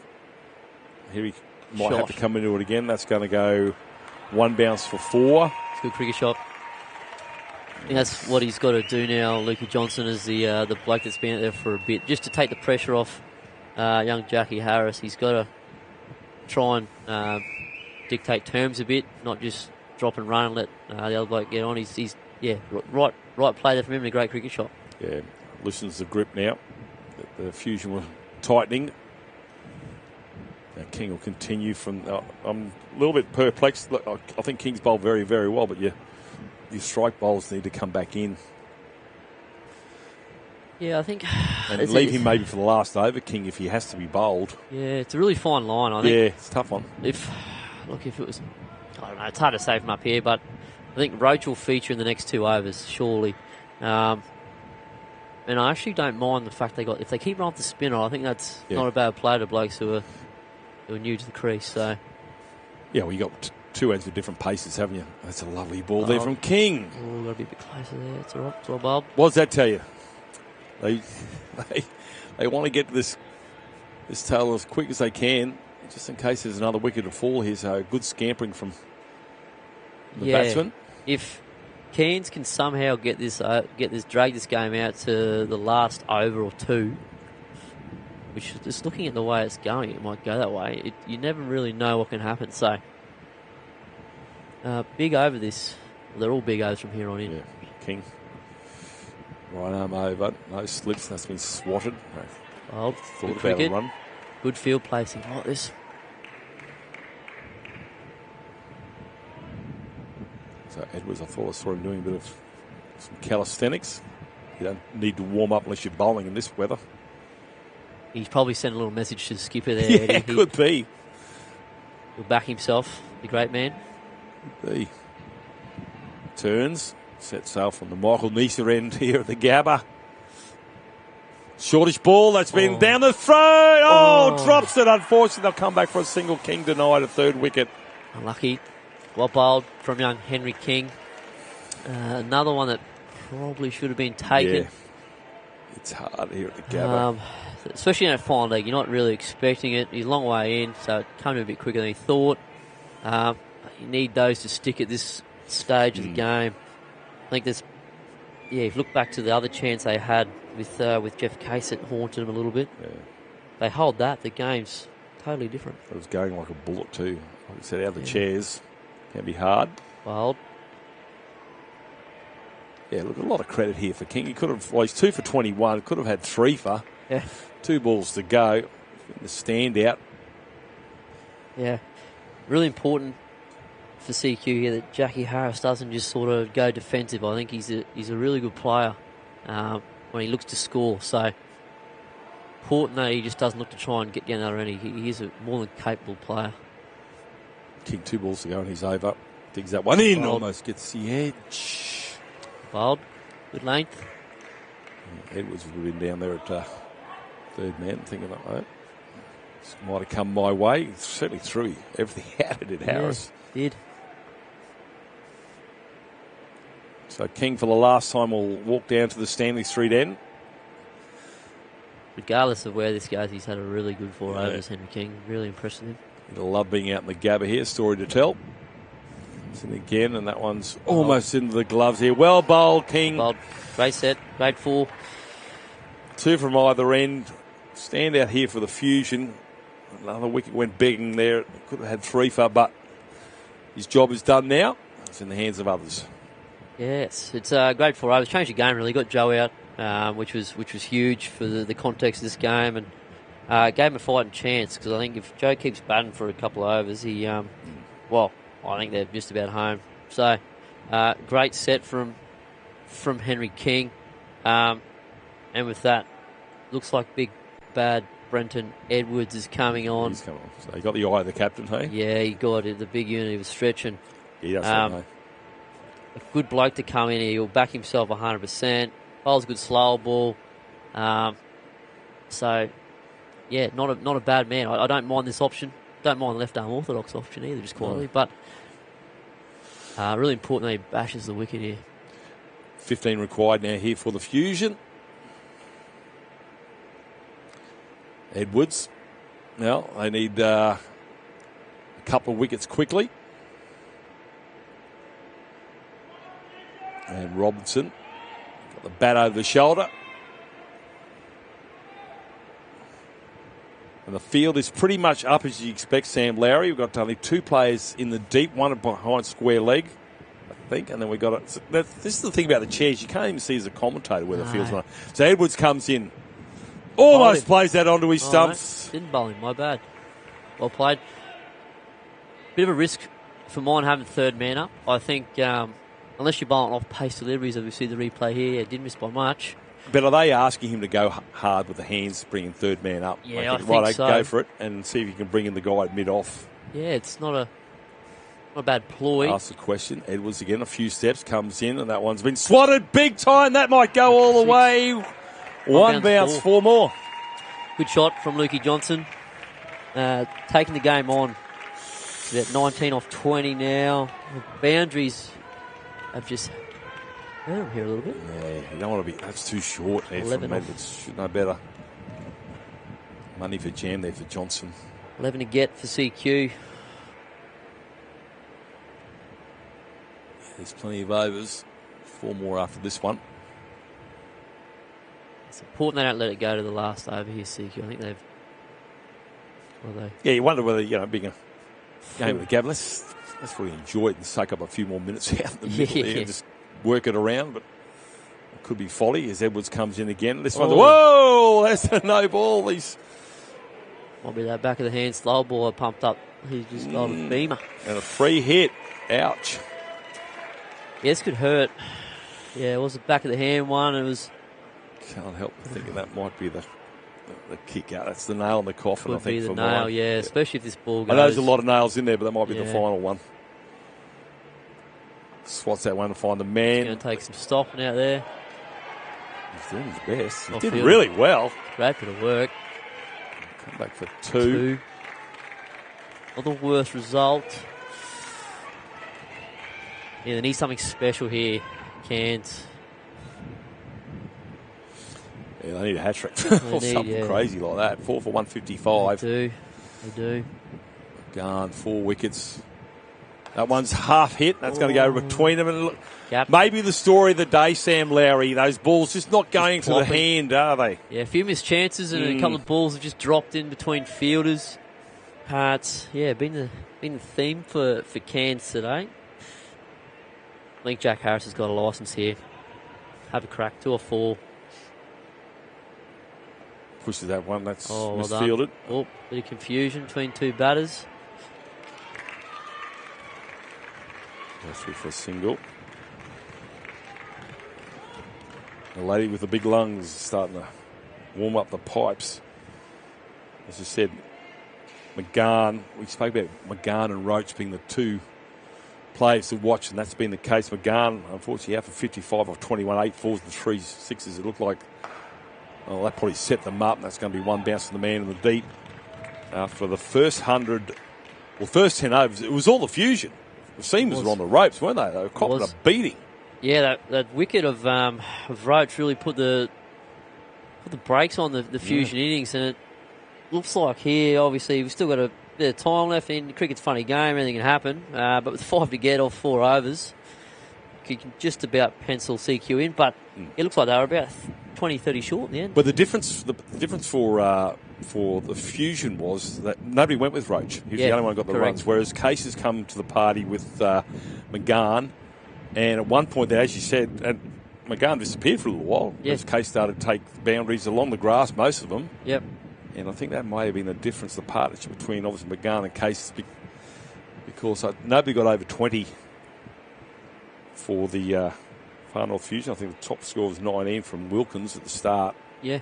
And that was 3-4. So we see Matthews, and that's going to be good sniff. Easy single again.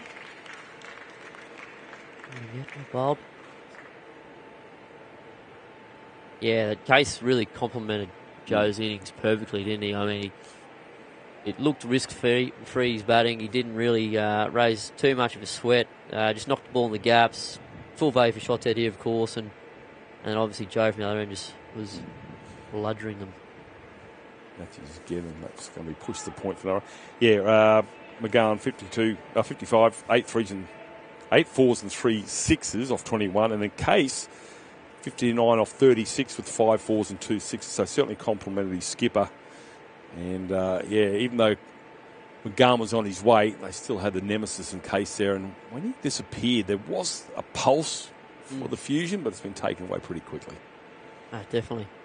I think you got to compliment Lukey Johnson as well. I think he's 24 off 25, just looking up the scoreboard. He's done a really good job as well. I think when they started to lose a few wickets around him, he did come out and looked, and it was nice and positive. I think a couple of boundaries he's hit just to sort of dig the hill into the FNQ boys here, and just made it easy on the blokes coming in. 4 more required now here for the Seamers. Matthews comes in from the Stanley Street end, and that's been swatted. That will be the game. A thick outside edge goes for 4 runs, and the Seamers have come back from the dead, Sam Lowry. They are down for all money after 10 overs, and they finish the game at 4 for 163. Well bowled to McGowan. He copped a bit of a touch-up at the first over or two. He came back, took 4 wickets. Roach did his best. Big knock from the big fella. But at the end of the day here, Case and McGowan have come to the party, and they brought the chocolates home for the Seamers. Sam Lowry, well, it's an anti-climax here, but well done to the Seamers. They certainly played a better game throughout. Yeah, did a really good job. Like you said, it was looking pretty dire for them at the first 10 overs, but they were really, really good from overs 10 to 20. And then the big dogs stood up with the bat, and I suppose that really dominant power play performance from Joe and Jeff Case set it up for them. I think, from there on, they just had the ability to sort of cruise through those middle overs, and with that, they got home with 3 overs to spare, or 3 and a bit overs to spare. So, great performance. Knowing how you saw Joe McGowan bat, bowl, I should say, he got 4 wickets, but it wasn't real good, and he batted well. Who's your player of the match? I think Still going to go with the big guy? Cricket's a stats game. Yeah, he got 4 for 50 odd. He's got to be there, especially on the winning team as well. I suppose you can't take away from Jake Roach. I think every time he plays here, he gets runs. Yeah. I'd hate to see his average. It'd be huge at the Gabba. So, great performance, all-round performance from Big Roachy. But I think personally, Big Joe McGowan, 50 odd, 4 for a catch, good captaincy. He's my player of the match. Yeah, Joe McGowan wins the toss, decides the bowl first, and restricts them to 162. They do it quite easily in the end there to the Seamers, taking it away from the Far North Fusion. Sam Larry, thanks for your company, mate. Enjoy your rest of your day here, and hopefully you have a great night at the cricket. I'm assuming you're sticking around for that there. To our cameraman, Ewan Patterson, and our producer here, Jaden Bowen, on behalf of all the crew here at Calling All Sports Brisbane and Bulls Masters TV. My name's John Devine. Enjoy your night here. Congratulations to the Seamers. Oh, dear, it's going to get messy. Very messy.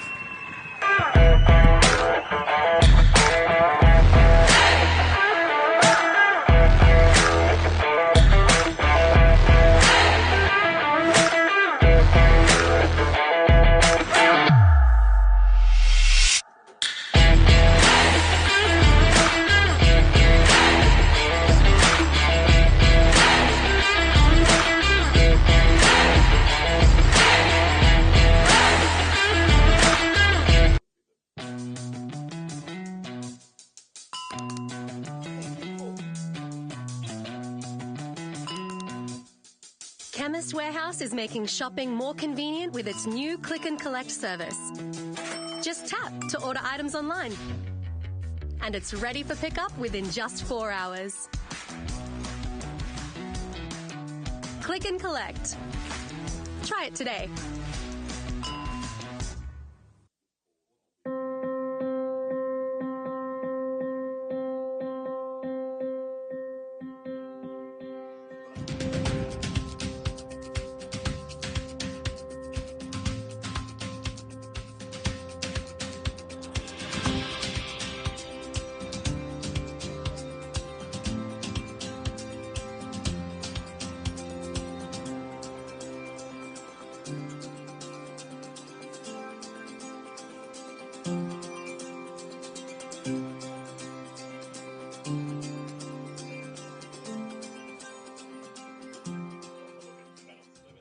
Bye.